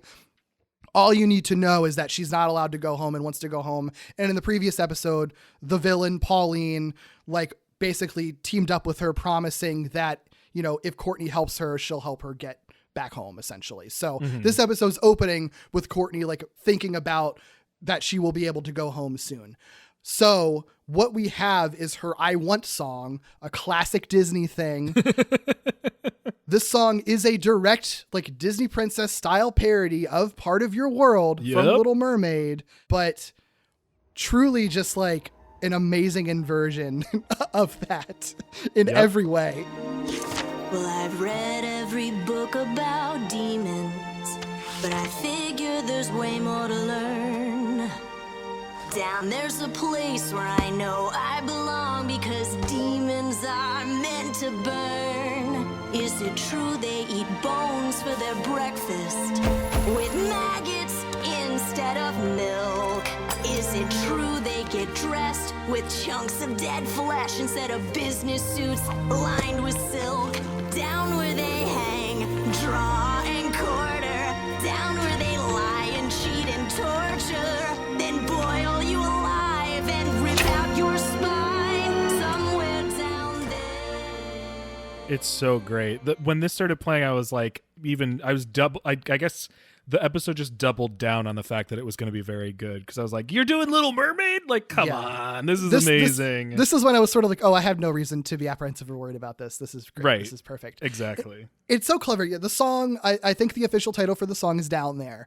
And it is like Courtney's I Want song is like in Part of Your World, where Ariel wants to be, part of the world of humans. Courtney wants to be part of the world of demons. So like, it's this like beautifully like cheery song about like how much she just wants to go back, but it's all about like hell and torture and like maggots and ripping out spines, and it's all like dark and violent. And the fact that like Part of Your World was about going to the world above, and Somewhere Down There is about going to the world below. It's so fucking clever, dude. It's great. It's so good. And she's so sincere about it. Like when she's talking about, ripping out spines and stuff. Yeah. Oh, Courtney. I'll be one of the guys with the Lord of the Flies in Beelzebub's bachelor pad. Is it true they have floors for each sin there? 'Cause I'm one depraved sinner indeed. You see, deep down inside, I'm envy and pride, wrapped gluttony, sloth, lust, and greed. Down where it's molten. It's like, I'm one depraved sinner indeed. And then she just lists all of like the 7 deadly sins. Oh my it's God. fantastic. I love the Beelzebub's bachelor pad is such a great What a good way phrase. to describe hell. I love it. And her voice is amazing too, because it's like she has less gravel when she's singing, obviously, because how the fuck could you sing with that much gravel? Although Alex Brightman does it later on. We'll get to that. But Ask me in the intro of this episode. yeah, seriously. Seriously. Yeah. Still recovering. But even still, like, she still sounds like Courtney when she's singing, even though she loses some of that gravel. It's a really like delicate balance. And also she's just a really good singer. So like, it's great. It's just such a good ballad. I mean, Emily Osment, I do believe, releases music or has before. Yeah. So she's been, I know I feel like I kind of undersold her by being like the Hannah Montana person. She has consistently worked like forever. Like she's never not been on a TV show or making music or something. Like she has done a ton of stuff. This is just another thing on her resume. So she's a very talented actor. Absolutely. And singer. So, and just one last thing, the end joke where she has her big, like somewhere down there. Oh, and then realizes that she's singing to the sky and hell actually is literally below and has to change her choreography for a second to refer to the ground. So Great. funny. It's so funny. Somewhere down there. Oh, there. We get a little bit of plot. This probably is like the biggest stretch of the episode without songs, honestly. And then it's just like one right after another. So like plot stuff, the trio discover that Pauline is holding auditions for her next body to possess, essentially. So like holding auditions for Pauline impersonators, so she can then possess that person for, I don't know, another like 10 years or something like that. This isn't that important to this episode, but like they find this out thanks to help from Barbora, who is like the person that Pauline had possessed for years, which I fucking love the joke of her name. Like, oh, I think it's Barbara. And then it's like, no, my name is literally Barbora. No one ever pronounces it right. Yeah. The only person who's pronouncing it correctly is Norma, who's, obsessed about trivia with this park and Pauline and all that. Right. Oh, that's a big part of her of the next song with Norma. We'll get into. I know it's not like massive, this audition thing, but I was really excited to see it because there is a brief moment like this in the graphic novels. And even though this isn't huge, it's more than they do in the graphic novels. So I was like, yeah, more of the auditions. Oh, cool. That's so cool. I'm always curious, like how much of, because I know they change stuff, like how much is sort of reflected in the graphic novels. Yeah, it's like if it were in reverse, it would feel like the graphic novel were just like making a reference to this. Like it's very short. Oh, that's interesting. So this really is sort of like expounding on an idea that the graphic novel had, essentially. Yeah, that's interesting. It lets it breathe a little bit. I think there was one of the folks auditioning says something about like, you helped me through one of the hardest times in my life or something like that. That's like directly from the book. Oh, that's fun. like, yeah. Hey, this is just a random question. What's with people? Because one of the contestants says like, "Oh my ghost," and that is the thing that Norma says too. What's with the "Oh my ghost" thing? Is that because I know that they're saying that in place of "Oh my god," but other people also say "Oh my god" in this show, even in like the next song. Is "Oh my ghost" just like a thing? Like, what am I missing? Is that just like in the universe of the show, or is that like a Pauline Phoenix catchphrase or something? Do you know where that comes from? No, I don't know. The books do a lot of what you would be used to hearing if you watched shows like Regular Show or Adventure Time, where instead of like cursing or saying like normal frustration phrases, they say like just weird, wacky stuff. Oh, sure. This is like sort of like that, but it's almost like not wacky enough to be that. So I'm not really sure. Yeah, I guess it makes sense. They just don't do it enough for it to feel like it's a running gag. And that's also the only time I feel like they ever do it. And again, they do still say, "Oh my God," sometimes. It's just other times they say, "Oh my ghost." I mean, it's possible that it's a thing that happens in the books more than I'm realizing because they do so much more of like the substitute weird phrase thing. Yeah. Interesting. That doesn't matter. That was just a thing that I thought about. But the reason these auditions are important is because this is how they come up with this plan. Well, like if we want to capture Pauline, way back in the first episode of the show, the whole plot of the first episode is Pugsley getting possessed. They figure out they can exorcise the demon by taking his photo because, photos are like the window to the soul or whatever and can capture souls and shit. That's just like the rules of the universe of this show. So if they can magically disguise Norma as Pauline, get her to win that audition, she gets possessed by Pauline, then they take her picture and then trap Pauline. exercise her essentially. Yeah. So it's a risky plan, but like it makes sense in the context of the show. And I love that it's calling all the way back to the first episode of the season. Makes sense. Yeah, it's great. And throughout all this, there's also this runner where Pugsley is sort of worried about using too much magic because you have this musical spell. They're also now going to be transforming Norma into a Pauline lookalike. That's a lot of magic. And the other thing that's been a runner from the way back in the first episode is that after like the one time he was possessed by a demon, there is like a piece of that demon basically still in his body. And that's, where he gets his ability to use magic and talk and stuff from. But the more magic he uses, the more likely that demon will be able to like fully take over. So that's a thing just to like put a pin in for later for this episode. Classic. Messing with dark magic there. Yeah. One more thing before we get to the next fucking rockin' song, just this montage of the auditions that we were sort of referring to. So when you get your Frozen reference that I think you were referring to before. Oh my ghost, oh my ghost. I can't believe I'm here. You got me through the toughest year of... Next! Wrong! Let it... Go! Now! Oh, anything but that! What's wrong with you? Because someone starts singing Let It Go for like just a half a second, not long enough for them to get like dinged for copyright or anything. You just hear a couple of words, but it's enough to know what she's singing. And then you have Pauline who's like, no, anything but that. And my favorite part of it is that she just says, what is wrong with you? I know. It's so funny. It's so brutal. It's great. I mean, she knocks them all down like immediately. It's so funny. Except for one who is Norma, disguised as like a perfect interpretation is what I almost said. I think I was combining imitation and interpretation. A perfect imitation of Pauline, which leads us to her performance, which is so far the only song that's been released officially, My Frankenstein. I'm standing here before my idol, and you're devoted, your disciple. This moment played in my imagination about 100,000 times, and all the trademarks that define you, I must have built 1,000,000,000,000 shrines to. It's kind of crazy, you can still amaze me. I've seen it all so many times, like OMG Pauline, you know that moment in that scene when you danced your way on the screen. Well, you made me feel so seen. You're my Frankenstein, and I'm your monster. Your films gave me life like lightning and thunder.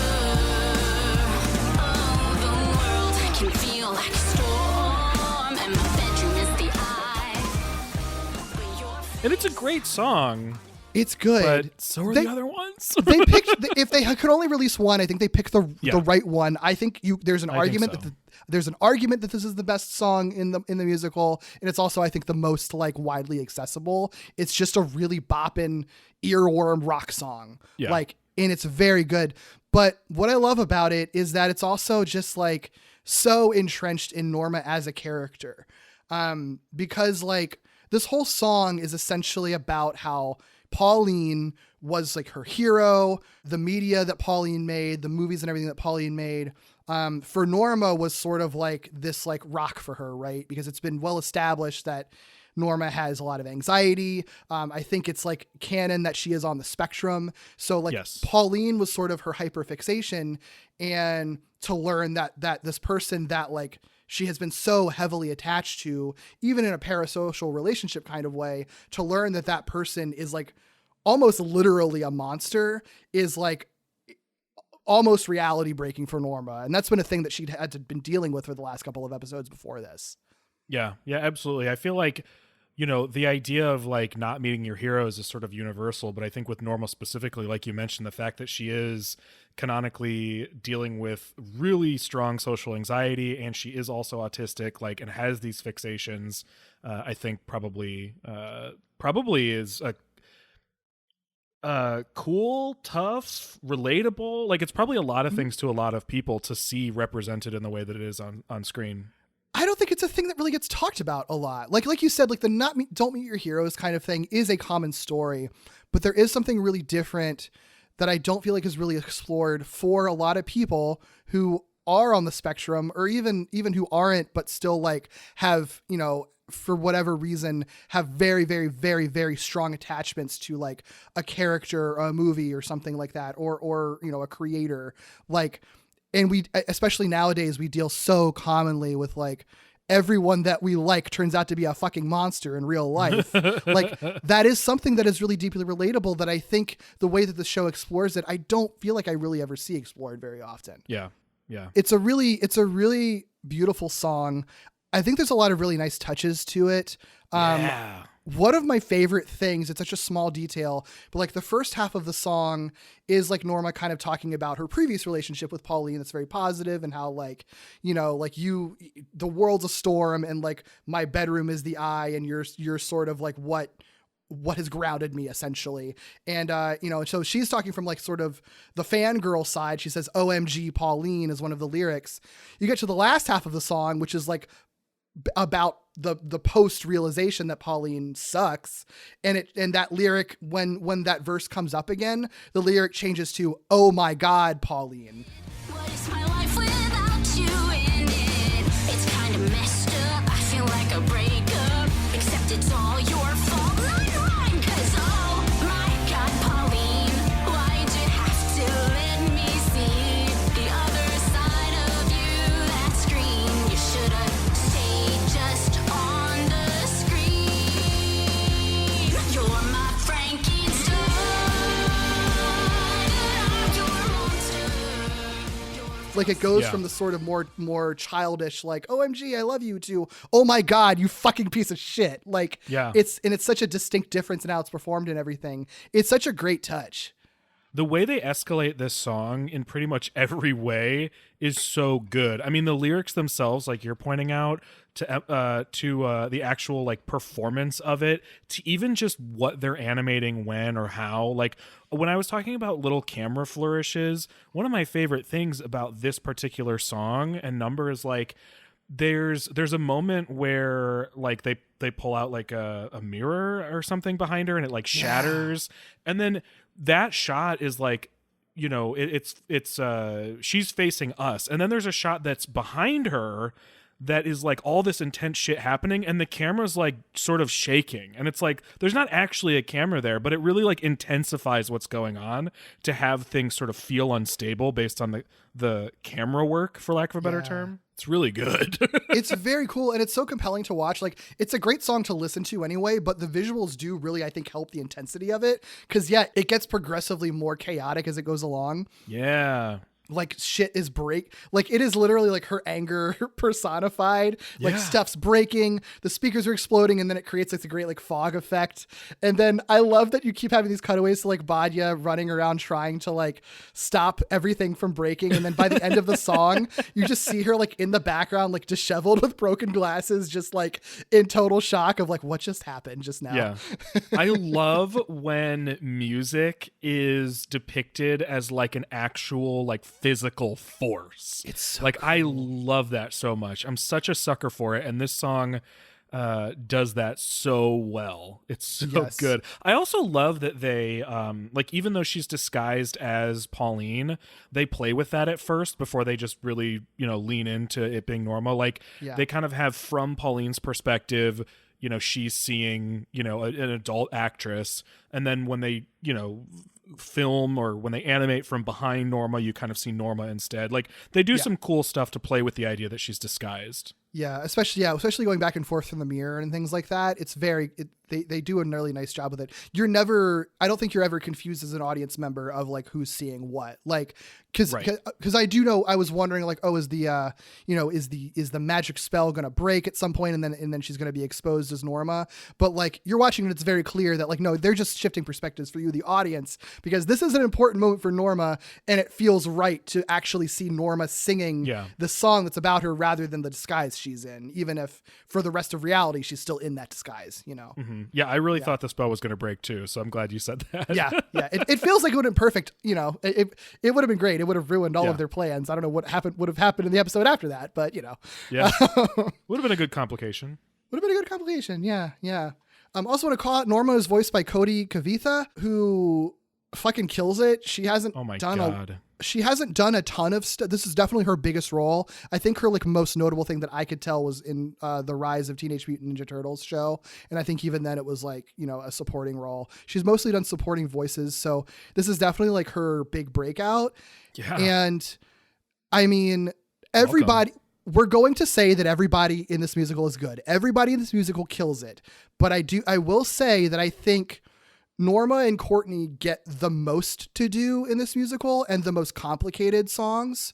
And to have someone who like is not as seasoned of an actor, I think, as some of the other people in this cast doing these like linchpin songs and fucking killing it, dude, fucking killing it.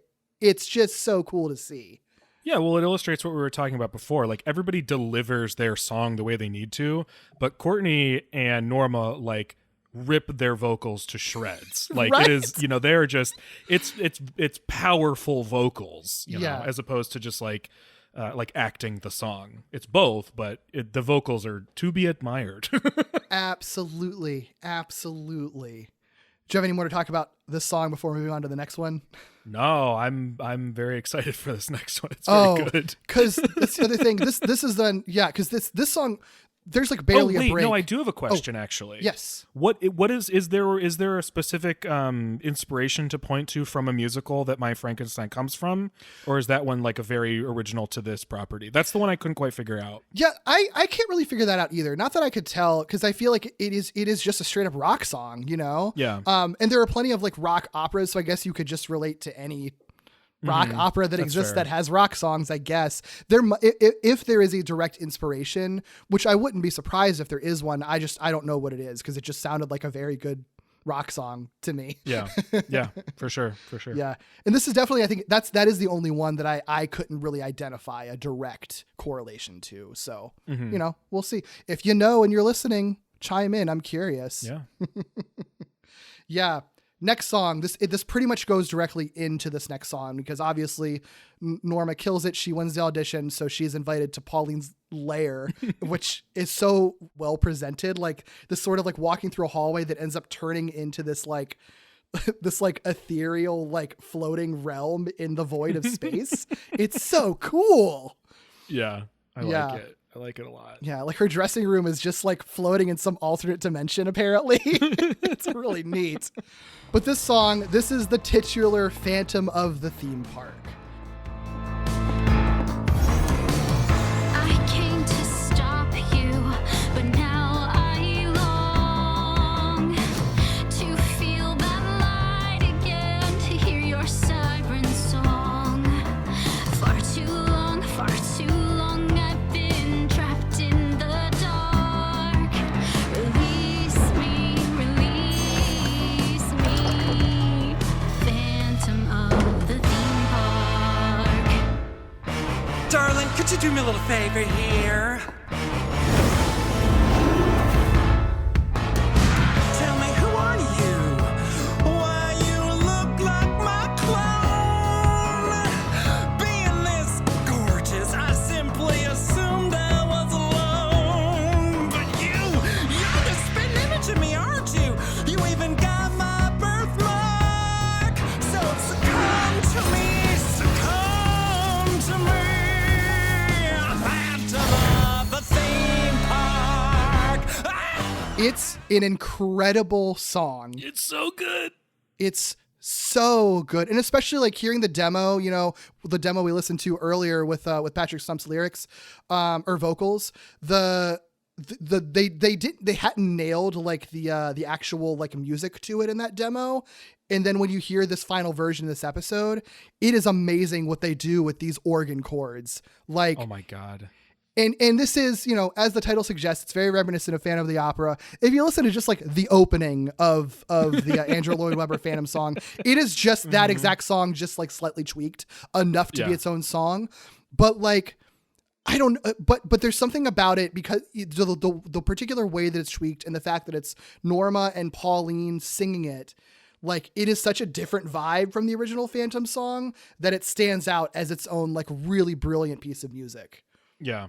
This to me, and then spoiler, the reprise, like this to me is this is the musical theater moment, right? This is like intersecting stories, intersecting songs, like different characters exploring different things, but it all fits in like this really gorgeous sort of moment, overlapping moment. Like I love that shit.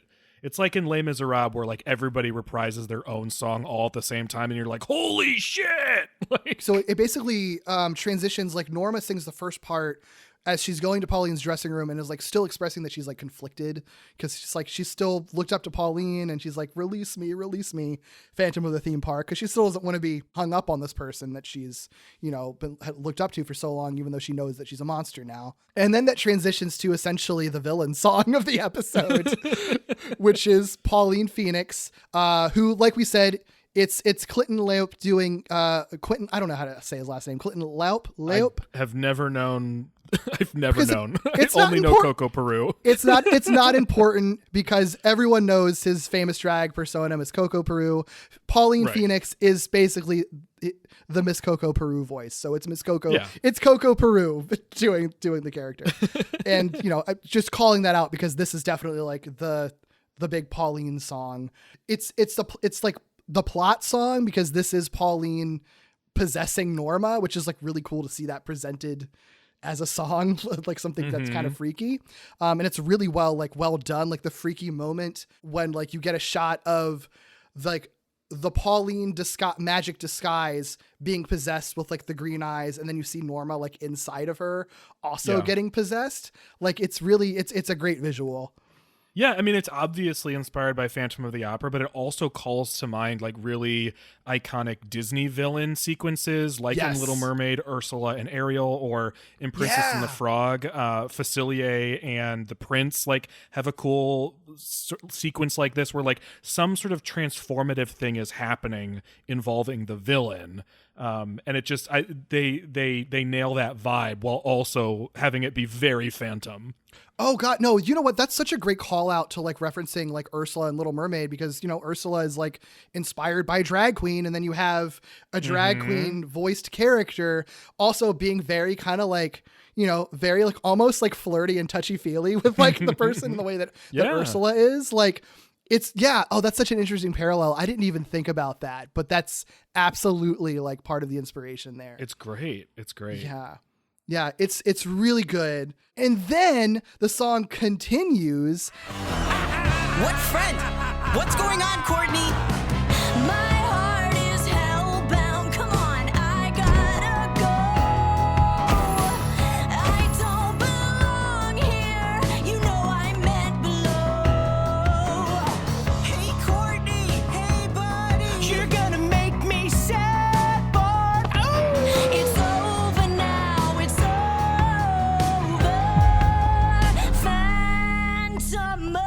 Phantom of the theme park. It then transitions to Barney, Pugsley, and Courtney. Barney and Pugsley are trying to get like Courtney to help them stop Pauline, and this is when they find out that Courtney is actually working with Pauline. But we get this fucking amazing transition to Courtney singing the song, the Phantom song, and That's it's what so I'm talking good. about. It's so I good. love this shit so much. I love this. Anytime you have multiple characters, like in either different situations or different locations, all singing like within the same intersecting number, like it's just so good. It gives me chills. It makes it feel so epic too. Yes. And I love like, you know, as Courtney's trying to like express that, like, I just want to go back down to hell. She has the lyric where she like teleports into the chandeliers, like, I belong down below. And you see her like face peeking like from the shadows of the chandelier. Like it's such a cute like demon face, but it works. It just works so well. Yeah.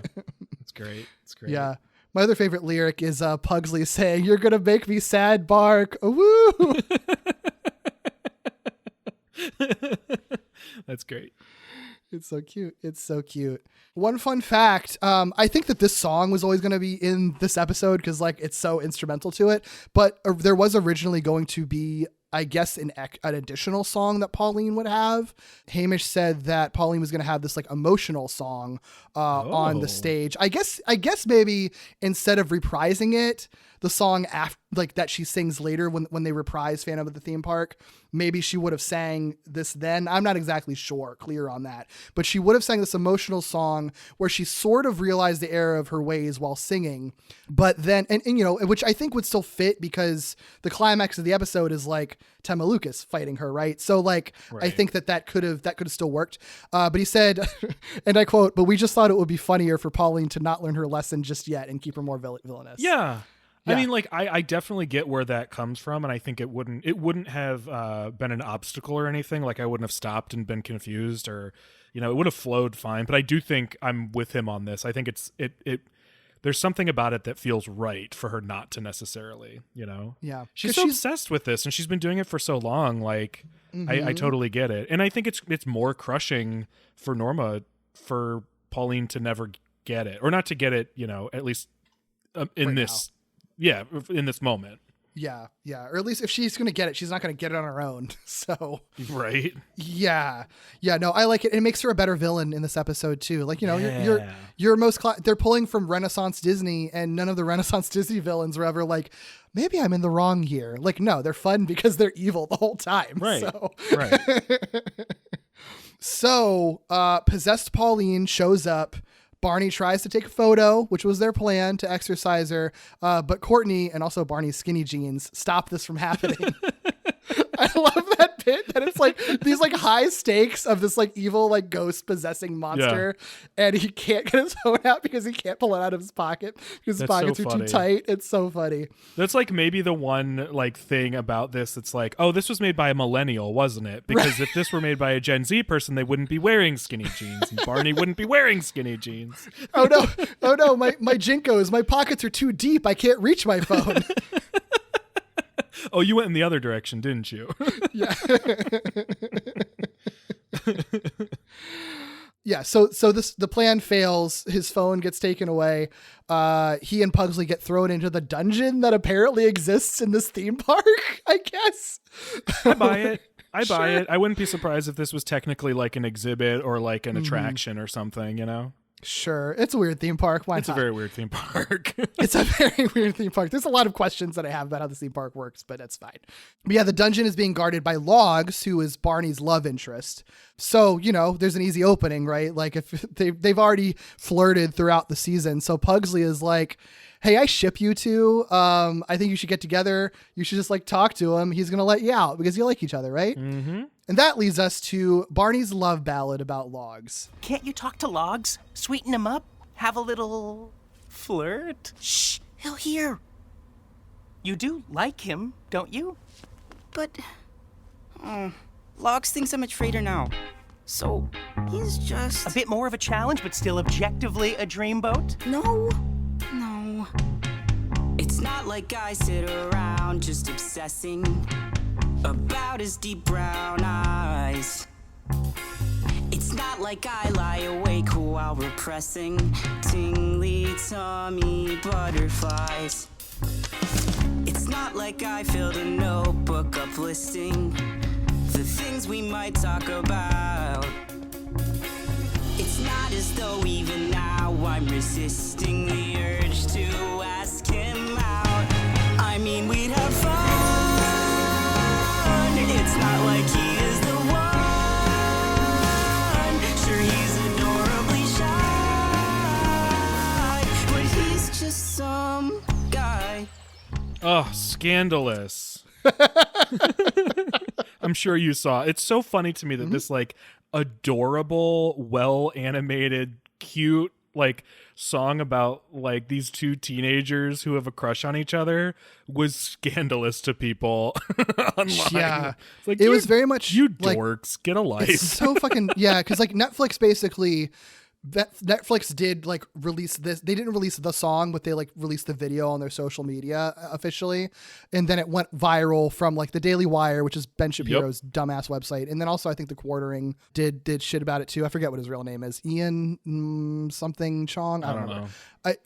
Your usual suspects of like shitty, shitty right-wing pieces of shit who just get outraged over anything remotely gay, basically. But what's annoying about it is they weren't even just like, ew, look at this gay shit. They were like, oh, this is a cartoon rated Y7 on Netflix. It's so stupid. Yeah, you've watched a Disney movie before, right?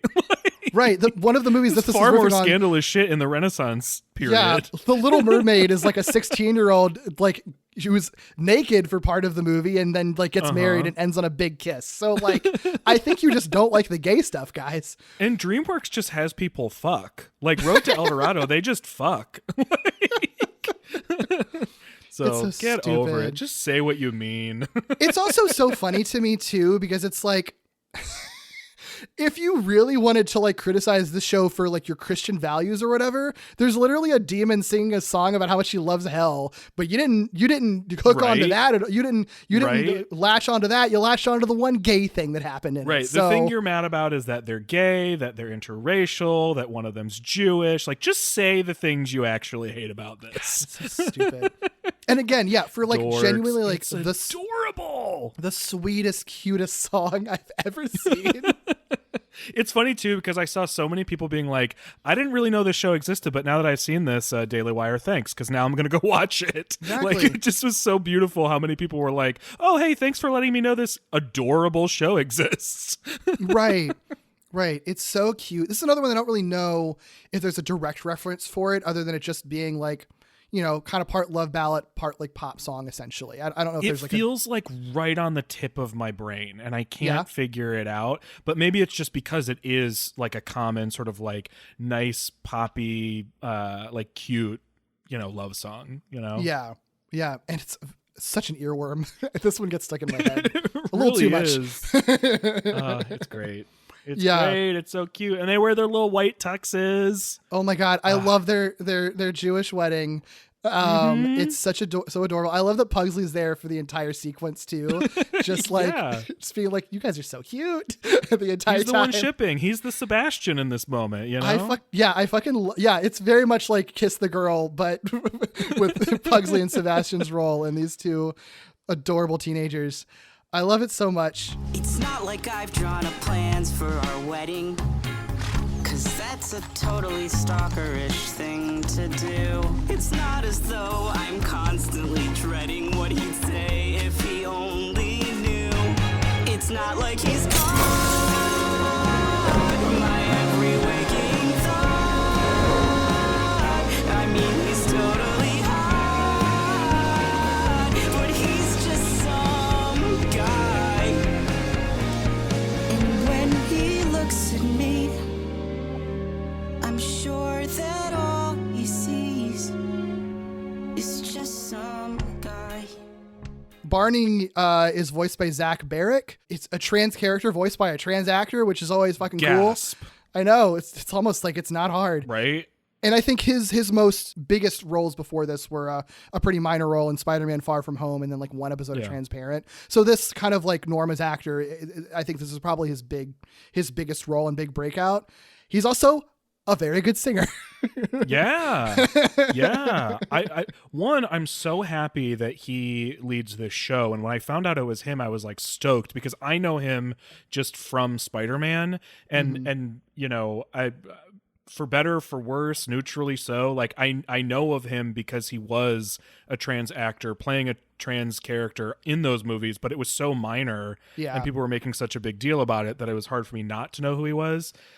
So for him to actually just be the lead character, I was like stoked. I was very, very happy. And yeah, such a good job. Like, I admittedly don't know like what any of these folks' background singing is outside of Pugsley and Emily Osment, but you said that like obviously that was something they were paying attention to.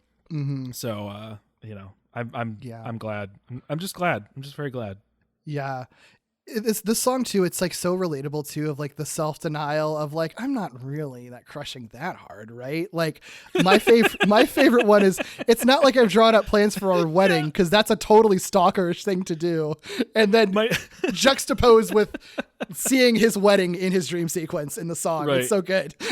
My favorite is when he's like, I don't have a like full notebook of things we could potentially talk about or anything. And then they cut to Pugsley like cute eye rolling, where it's like, oh my God, you're so in love. I love his cute eye roll. It's my favorite thing. It's so good. It feels very much like a character on stage who isn't singing in the moment but needs to be like reacting to the person singing in the moment. Like they nail that little body language of people on stage who aren't the focus. It's so good. It's so good. And all the pictures in his album. Oh, I know. They're so adorable. It's so adorable. It's great. After the song, Barney works up the courage to talk to Logs, but it's like in this very funny, like super fast delivery of like literally the entire plot of everything that's ever happened on the show. Did you say something, Barney? Yeah, Go on, say it. Logs, Pauline is abducting impersonator. She abducted Jennifer Swan and she's gonna do it again. This whole comeback show is an act, a scam. She locked us up because we found out, I swear. We have to stop her. Also, you're really cute. Wanna go see a movie or something? I knew it. About Pauline? No, that you wanted to ask me out. Which like Pugs like face palms immediately after, which is very funny. I need to know how many takes that took Zach Barrett. Dude, seriously, so many words. He does such a good job, and it would be so hard to do.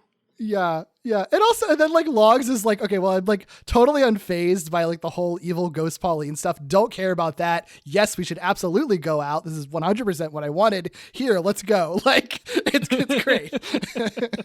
I've been trying to ask you out all summer. I've been trying to ask you out all summer. Cuties. Very cute. Very cute. I love them. Love them together. They're adorable. That leads us to the reprise of the Phantom of the Theme Park song. Oh. It's really cool. It's so short and very brief, but it's like so fucking epic. Yep. Love a reprise. Come on, kids, you all know the words.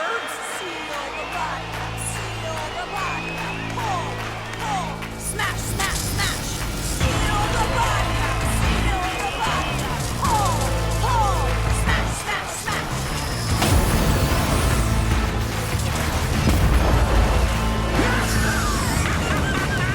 Bring me my encore. This ain't my final bow. Yes, my career's been as dead as I am, at least until now. 'Cause me, I'm a phoenix, baby, and y'all are my spark. And I'm born again, Phantom of the theme park. Bless your heart. It's Pauline's concert. The entire audience is there. The entire audience is chanting this like "seal the body up" chant, which is a thing Oh we my heard back God. in the first episode too. Like it's a thing that I guess permanently seal the possession or whatever, right? So It's so creepy. it's very creepy. Courtney's also like helping cast this spell. And so like the seal the body up thing happens and like there's this really cool moment. It like transitions into like a more bigger bombastic version of the Phantom of the Theme Park song. And this is like an even more villainous version of it. She's like, I'm a phoenix, baby, and born again. As she's like that floating. born again is just like, it hits so right. Yeah, it's so good. I mean, that's Coco Peru fucking nails the Crushes. like the villain delivery with that. And she's like floating in like green energy and everything. It all looks so good. And I also love like the really like cool, like, again, I hate using the word epic so much, but like it does feel like that. It's very dramatic. Like the cutaways to Barney and Pugsley like watching this happen and then deciding to like run on stage to confront them. It's so cool. I love it. Yeah. Also, Patrick's parents and brother are there just to up the stakes. So, Yes, they're in the audience yes. just to make it more dramatic. It's been an ongoing thing, and so it makes sense for them to be here, especially with everything going on. But it is just funny that like they just cut and they're like, oh, they're here too. Yeah. Anyway. Yeah. Just keep putting it up for later. Yeah, it matters it just for doesn't later. matter a whole lot until later. Right. Or even, I think, the next episode. Yeah. But they got to set that up, so it's good that they're Right. there. So it's fine. It makes the ending that much more, dramatic when it happens. Yeah. Do you of the good musical, or even I guess the bad ones, musical episodes of other TV that you remember or watch or whatever? Like, do they do like these cool like multi-scene, big multi-character intersecting numbers like this show did? Some like the Buffy one does it a couple of times, but like the extent to which this one does it, I don't feel like is that common because I think they're hard to do, you know? Like Yeah. that requires a lot more moving parts, especially Hard when to it's write. like different, hard to write. Different characters and different scenes are going to be hard to shoot in live action. So I don't think it happens as much. And I do think that like, this is a weird thing, but like, I feel like a lot of musical TV episodes don't do reprises very much either. Like, you know? But I love a reprise. I do too. Again, like Buffy does that, but that's also like the top tier example of it. A Yeah. lot of them don't really, or at least, you know, maybe it'll be like the song at the beginning and the song at the end or something like that. This episode reprises stuff a lot, and it's always in a different context, slightly tweaked, and often like joined by another singer in a way that makes the whole thing feel like such a really great cohesive whole. Yeah, well, to me, exactly. To me, those moments are what make it a cohesive musical, whether it's one episode or a 2-hour musical or whatever the case is. Like, that's the stuff that brings things together and makes it feel like a whole piece. And I feel like throughout this whole episode of television, as it builds and builds and builds, like, you really don't feel like anything is left behind or like out of place or anything. Like, it all fits together. And I think no surprise. Again, the people writing this crushed it, but like, it's so good. Yeah. So Barney and Pugsley try to convince Courtney to like help them stop Pauline instead of helping her. They kind of make her realize that like, if Pauline like needs you for this simple ass stealing spell, how do you know she can like send you back to hell? And Courtney's like, shit, I guess I've been used, haven't I? Pauline! Is this true? Is what true, Red? You don't know how to send me home, do you? You just wanted the spell. Oh, so you figured it out. I might not be able to open the elevator, but I can send you to the underworld another way. Bring it on! So she confronts Pauline for using her, and they start to fight. My favorite thing is like Pauline's like, yeah, I guess you figured I was lying. I might not be able to like open that elevator to hell, but I can send you to the underworld another way. And it's like, oh my God, Jesus. Yeah, she reaches full villain, right? I think it's why I like that they didn't give her that sort of like sympathetic song, because then she can just be this like vicious character in this scene. Yeah, it's great. However, of course, we know that the body Pauline is inhabiting right now, even though it looks like Pauline, it is Norma under all of that.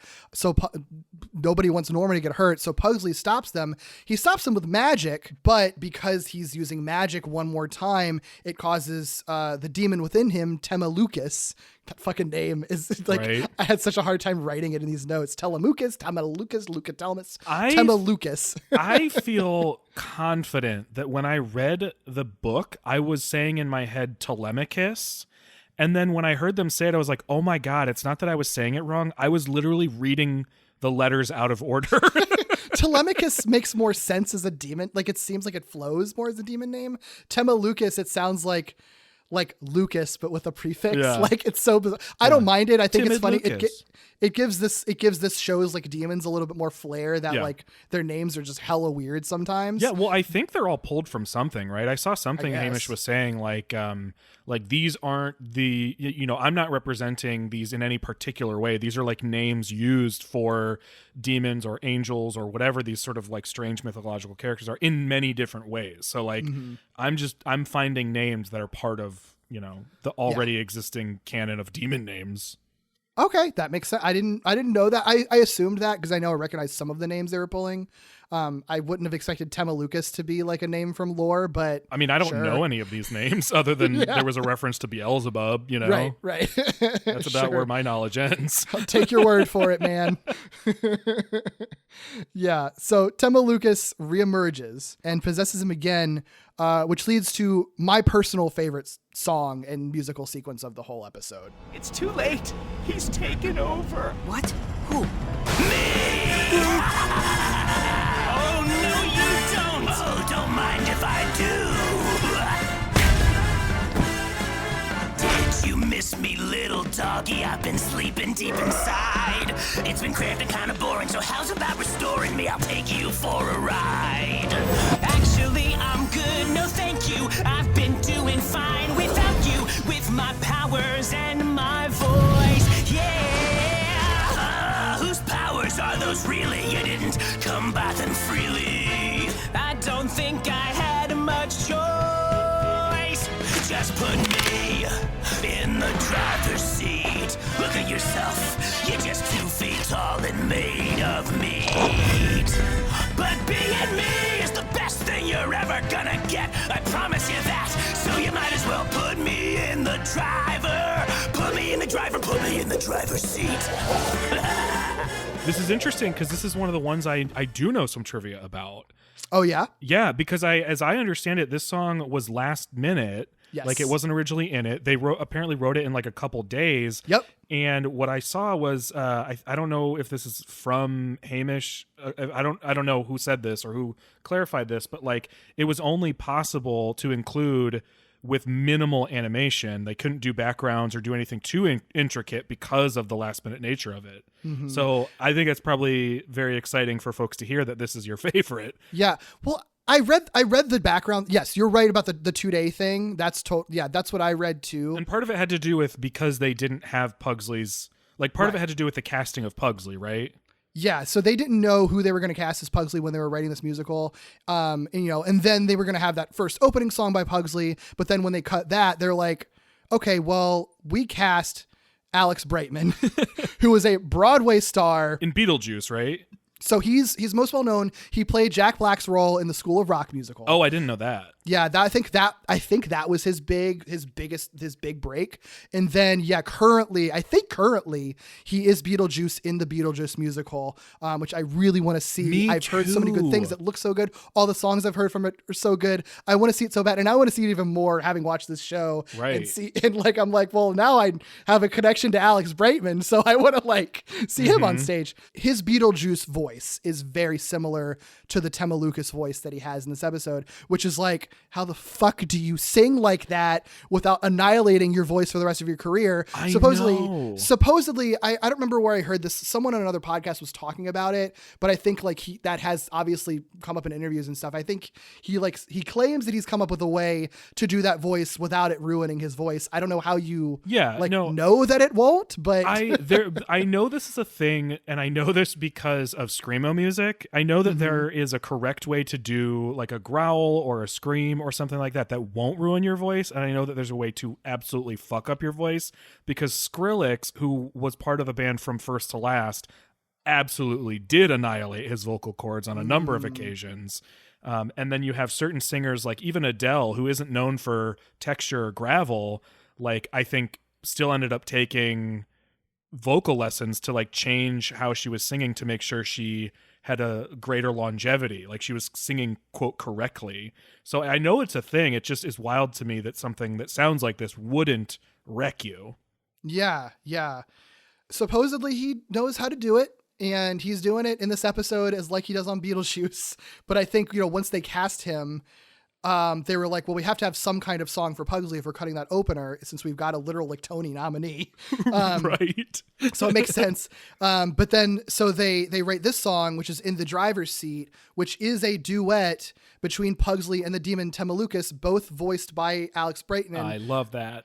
Yeah, both. So it's a duet with himself, except he's basically doing his Beetlejuice voice for Tema Lucas. And it's fucking astounding. The one thing I'll say is like, I read the same thing you did about this, like the no background thing, like limited animation.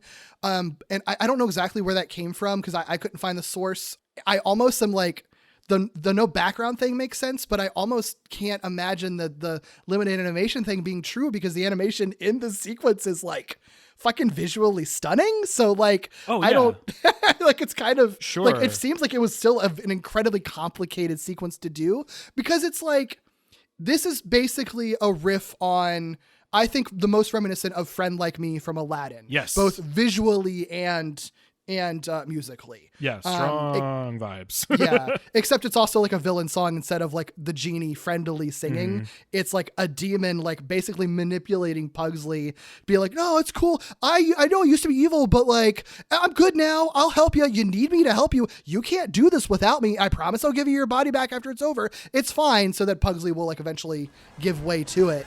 I never asked for you inside me, I might just kick you out, and I could really do without this demonic little plot twist, cause Norma needs me now. Your bark is bigger than your bite, kid, she's gone unless we're united, so come on baby, give me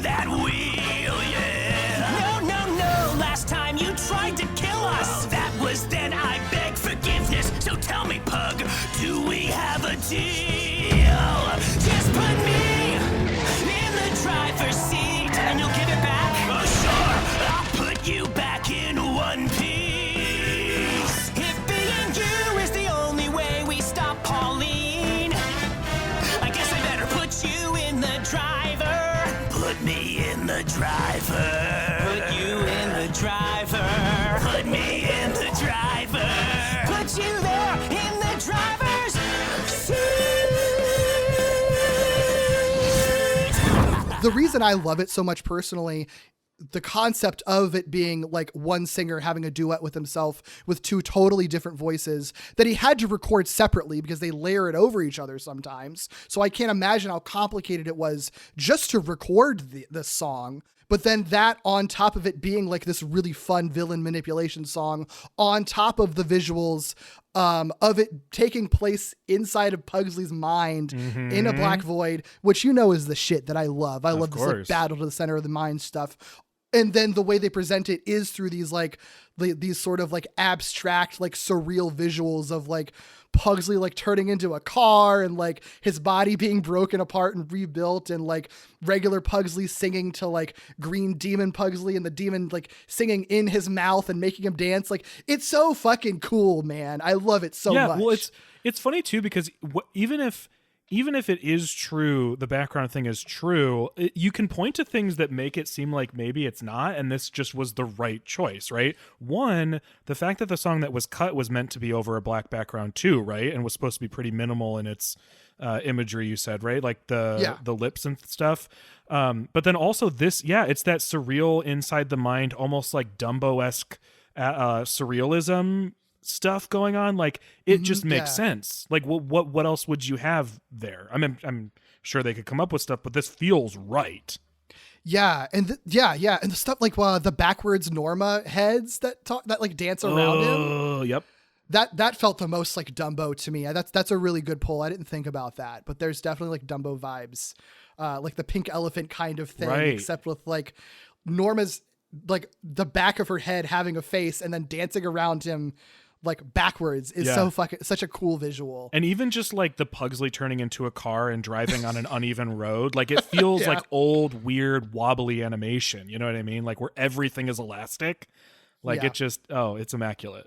Yeah. This one gets stuck in my head so often. I mean, all of them kind of do, because I've also listened to this musical. So I've had to listen to it piecemeal on YouTube because you won't officially fucking release the soundtrack. But I've listened to all these so much. This is definitely like on my top listens. It's just, it's all so incredibly good. And this was one of the things that I was referring to earlier where like, I don't think that this plot point would have worked as well if it wasn't part of a musical sequence. Like, I think it's really hard to make it believable that Pugsley would give in to the demon inside of him, like be convinced to be taken over by it.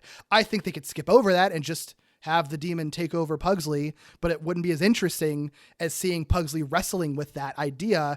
And if he's going to wrestle with that idea of having the demon take over and why that's like a better choice in the current situation, I think it's presented better through song, because for one, your suspension of disbelief is always a little bit, you know, you're more willing to accept those types of things, but also like I kind of agree with everything that Tema Lucas is saying in the song because he sings it really well. And I'm like, yeah, I guess you should let him take over your body. I mean, that does seem like the best choice, doesn't it? Yeah.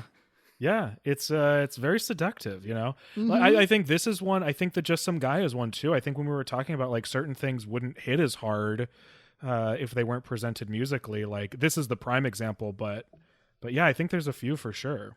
Yeah, for sure. Yeah, good shit. Like I said, favorite song. I remember I was blown away by watching the whole rest of this because it's like literally nonstop after this. It hits the pedal on the gas because now that Tema Lucas fully possesses Pugsley's body, he makes quick work of Pauline. He's like, I'm back, baby. I don't like you. I'm going to exercise you. So she's gone out of Norma. She's gone out of the rest of the episode. Like our main villain is just out of there now. And Tema Lucas is like, I'm the villain now, baby. And he sings like his own rock ballad. Guess who's back inside your dog? It's your king, your demon god. Tema Lucas is my name. Family reunion is my game. Which feels like kind of this whole sequence, I feel like is all Little Shop of Horrors. Like just the end section of it where things are bad and darker, basically. While at the same time, his sister, Zagan, I think is how it's pronounced. I honestly didn't catch what her name was when I was watching it, and then just looked it up after the fact. Yeah, I don't know. At least in this episode, I'm not sure if they say her name. I don't think they say it in this episode. I imagine they say it in the next one. I just don't remember how they said it. But I'm going to say Zagan shows up, who's a sister. She was teased in an earlier episode, so it's not out of nowhere that she's showing up. But she shows up during this rock ballad. She is voiced by MJ Rodriguez, best known for Pose. It's not even a criticism. One thing that I wish I had in this episode, I don't know where it would have fit. It would have needed to be like extra long. I wish MJ Rodriguez got like her own song, because her voice in like the 2 verses that she gets in this song, fucking incredible. I love her voice so much. I love it so much. Timmy, it's your sister. Oh boy, how I've missed you. I brought you my army. Call it a housewarming present. I'll follow your orders, brother. Sorry, she did a torment. It's like she's like, I have like literally like 2 lines of 2 verses of a song. All right, well, I'm gonna make it the most.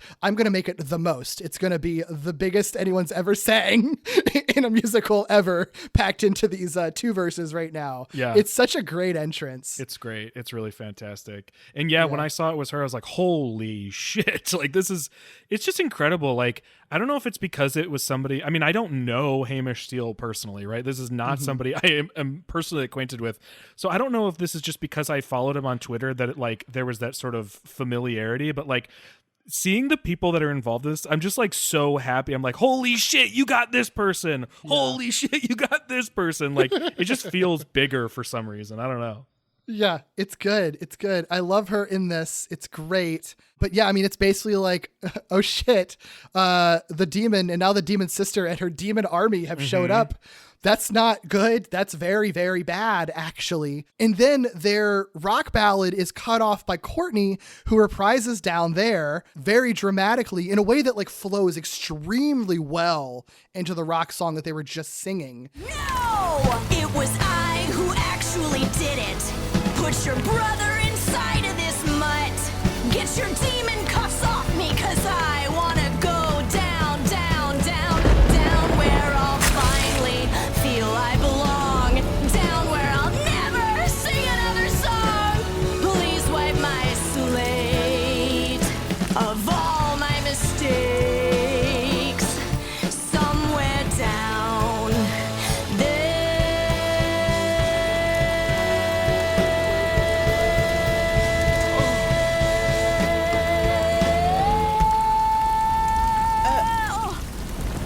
Those aren't demon cuffs. What? And just is basically like, no, man, I made this happen. I deserve to be able to go home after all this shit I have been put through. Please, for the love of God.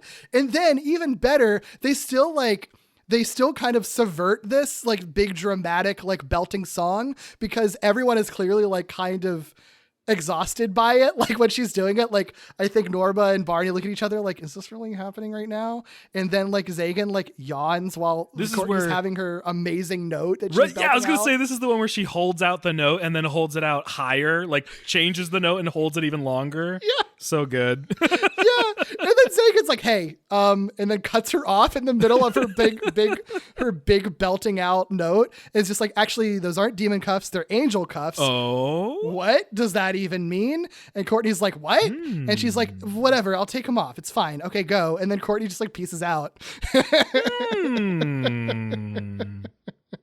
It doesn't matter for this episode other than the fact that like Courtney is actually getting what she wants, which she's literally getting the resolution of her I Want song. Yeah. She pieces out, and then just to like basically be a jerk, Zagan just turns everyone in the audience to stone, including Barney's parents, which is, you know, a reason why they were there. It's all kind of funny how it plays out, because she's like, stop talking. And I'm like, shouldn't the entire audience be like screaming and terrified right now? I don't really understand, but I think they do the thing where this is another reason why the parents are there, probably because it's somebody that we recognize and whatnot. But like, I think they do the whole thing of like, oh, why is Barney in the show? Yeah. And Patrick does say like, it's not a show, but it at least gives us somebody that we recognize to I guess we're supposed to give them the benefit of the doubt because we know who they are, and they're saying like, oh, what an interesting spectacle all of this is.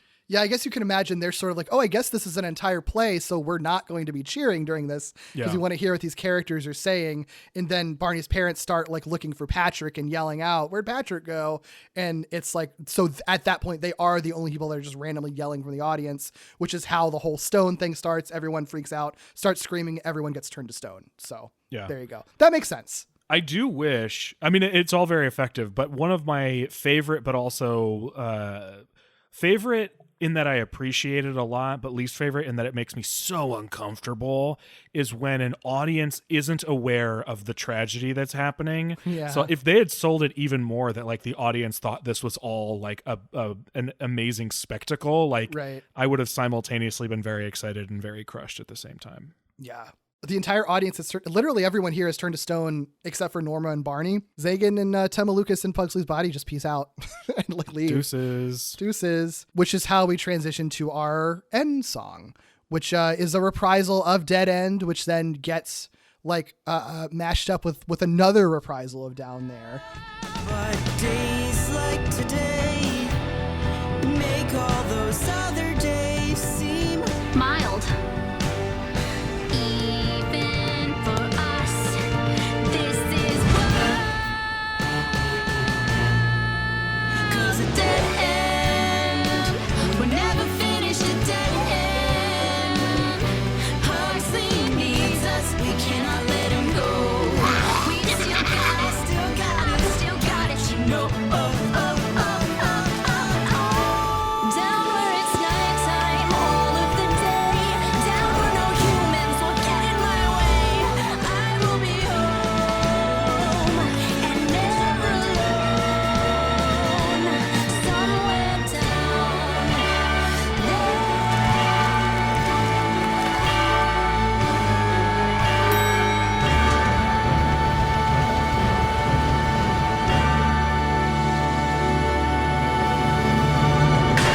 Really great closing song. It's like this sort of triumphant, like the adventure continues, let's get to work kind of song, you know? And it is literally just like Barney and Norma being like, we've got to save the world now. Let's do it. And then Courtney also getting what she wants. And the way that the two songs like merge together sounds really beautiful. It's again, very epic. Like the way that it ends, like it's really ending on like a high energy note. And then the elevators close as Courtney goes back to hell, just like a curtain closes on the end of a musical, real play. Crushed it. Bravo. Crushed it. It's so good. And then the end credits are like an instrumental of Down There, which it's really cool. Which is different from the rest of the series, right? It always has the same song except for this one. Except for this one episode, exactly. Which is great. Exactly. Yeah. Yeah. Yeah. It just, I mean, it ends you and it ends with such a like. It's a good cliffhanger, but it ends like in the way that even though the story isn't over, right? Like nothing is resolved at the end of this, but it still feels like the way you feel when you have finished seeing a great musical theater, right? Like you leave feeling this like tremendous like buildup of energy that's just been released like on stage in front of you, you know? It feels like the end of the first act right before an intermission, and you're just like, oh my God, I can't wait for more or whatever's going to happen next. Like I need to know what follows this up, which I think, you know, it's wild that this is the penultimate episode, but it also somehow makes perfect sense because, like, how could you not just be like so eager to know? I can't imagine this having been like a weekly drop on a network or something and just having to like wait a week after this number. Be like, oh, I'm so energized right now. Seriously. I know, right? Yeah, it's good. It's good. I mean, and I think this is an episode that I feel like whenever I search for people talking about this show, this is like the number one thing that comes up all the time. Like this is, if anybody picks an episode to talk about, it's going to be this one at this point. And I think for good reason, because it really is it's so indicative of every good thing this show does. And it's also just generally just an incredibly impeccably well-made, high-quality musical, period. Not just musical TV episode, but just musical, period. Like I said, I have been listening to the soundtrack way too much over the past month or so. It really is like, you know, I want this show to get more seasons, at least a second season. I would love for it to get more. And you know, that's what I truly want. But if it didn't, like, there's so much this show already accomplishes. Yeah. In like outside of this episode, but if it never gets any other season, content, anything, just the fact that this episode exists and is something that can be referenced back to, that can be watched, can be celebrated, like, it just, like, it's such a it feels like such a massive accomplishment. Yeah, it's so masterfully done. Yeah, man, it's good. It's good. Did you have any other closing thoughts? Any other things we didn't talk about or touch on that you wanted to bring up? I mean, not for this episode specifically. So, like, my thoughts on that are done. But I because this episode is such a spectacle, I just want to, I guess, close with, like, this show is very special. The whole show is very special. I think it tells stories that you don't often see in a way that you almost never see them. And every character has something that I feel like somebody out there hasn't seen represented enough. Yeah, for sure. It just feels important from beginning to end, and it still manages to have, like, this incredible story going on at the same time. Like, it never feels like one thing is pausing for the other. It's all intertwined in such an incredible way that feels like a celebration of both the people who are in the story and the story itself, which is just so cool. And I just cannot congratulate the people who made this enough on the show that they made. It's just so good and important and beautiful. Absolutely. I second all of that. Very, very well said. Well, Doug, thank you so much for talking for quite a long time about this very hefty, challenging episode. I know. I knew this was going to be a big one. I'm glad that I had you on for it. I knew you were, like, a little bit worried about doing something this big, and I think that we tackled it very well because, I mean, there's definitely stuff that we missed in it too. So if nothing else, I've got the podcasting stamina for this. Yeah, absolutely. Well, Doug, if anyone wants to, hear your updates on your missionary work, yes, where can they find you and everything you're working on? Yeah, if you'd like the reprise to my intro song or updates on my missionary blog, or just anything, best place to start is on Twitter. You can find me at Ickybooley, ICKYBOOLEY. And if you'd like to hear me on other podcasts, perhaps, Derek and I have one that's weekly. It's another animation thing. It's all Spider-Man stuff. It's called Walloping Web Snappers, and we deep dive into every Spider-Man cartoon ever made. I also talk about Pokemon on a podcast called Victory Road, and I have a podcast with two of my friends, Katie and Vicky, which is part video game club, part book club, and that's called Novel Gaming. You can find any of those where you ever listen to podcasts. Cool. If you want to find me, you can find me on Twitter at Derek B. Gale. Doug already mentioned one of my other podcasts that I do with him, Walloping Web Snappers. You can also find another podcast that we do together called Falling with Style, an ongoing Pixar movie marathon, which is a monthly podcast diving into every Pixar film chronologically. You can also follow this podcast at Gimmicks Pod on Twitter and Instagram for some extra goodies, and email me your questions, feedback, and corrections to gimmicspodcast@gmail.com. Please, of course, rate, review, and subscribe to this podcast on any platform you use. And until next time, friends, keep being weird.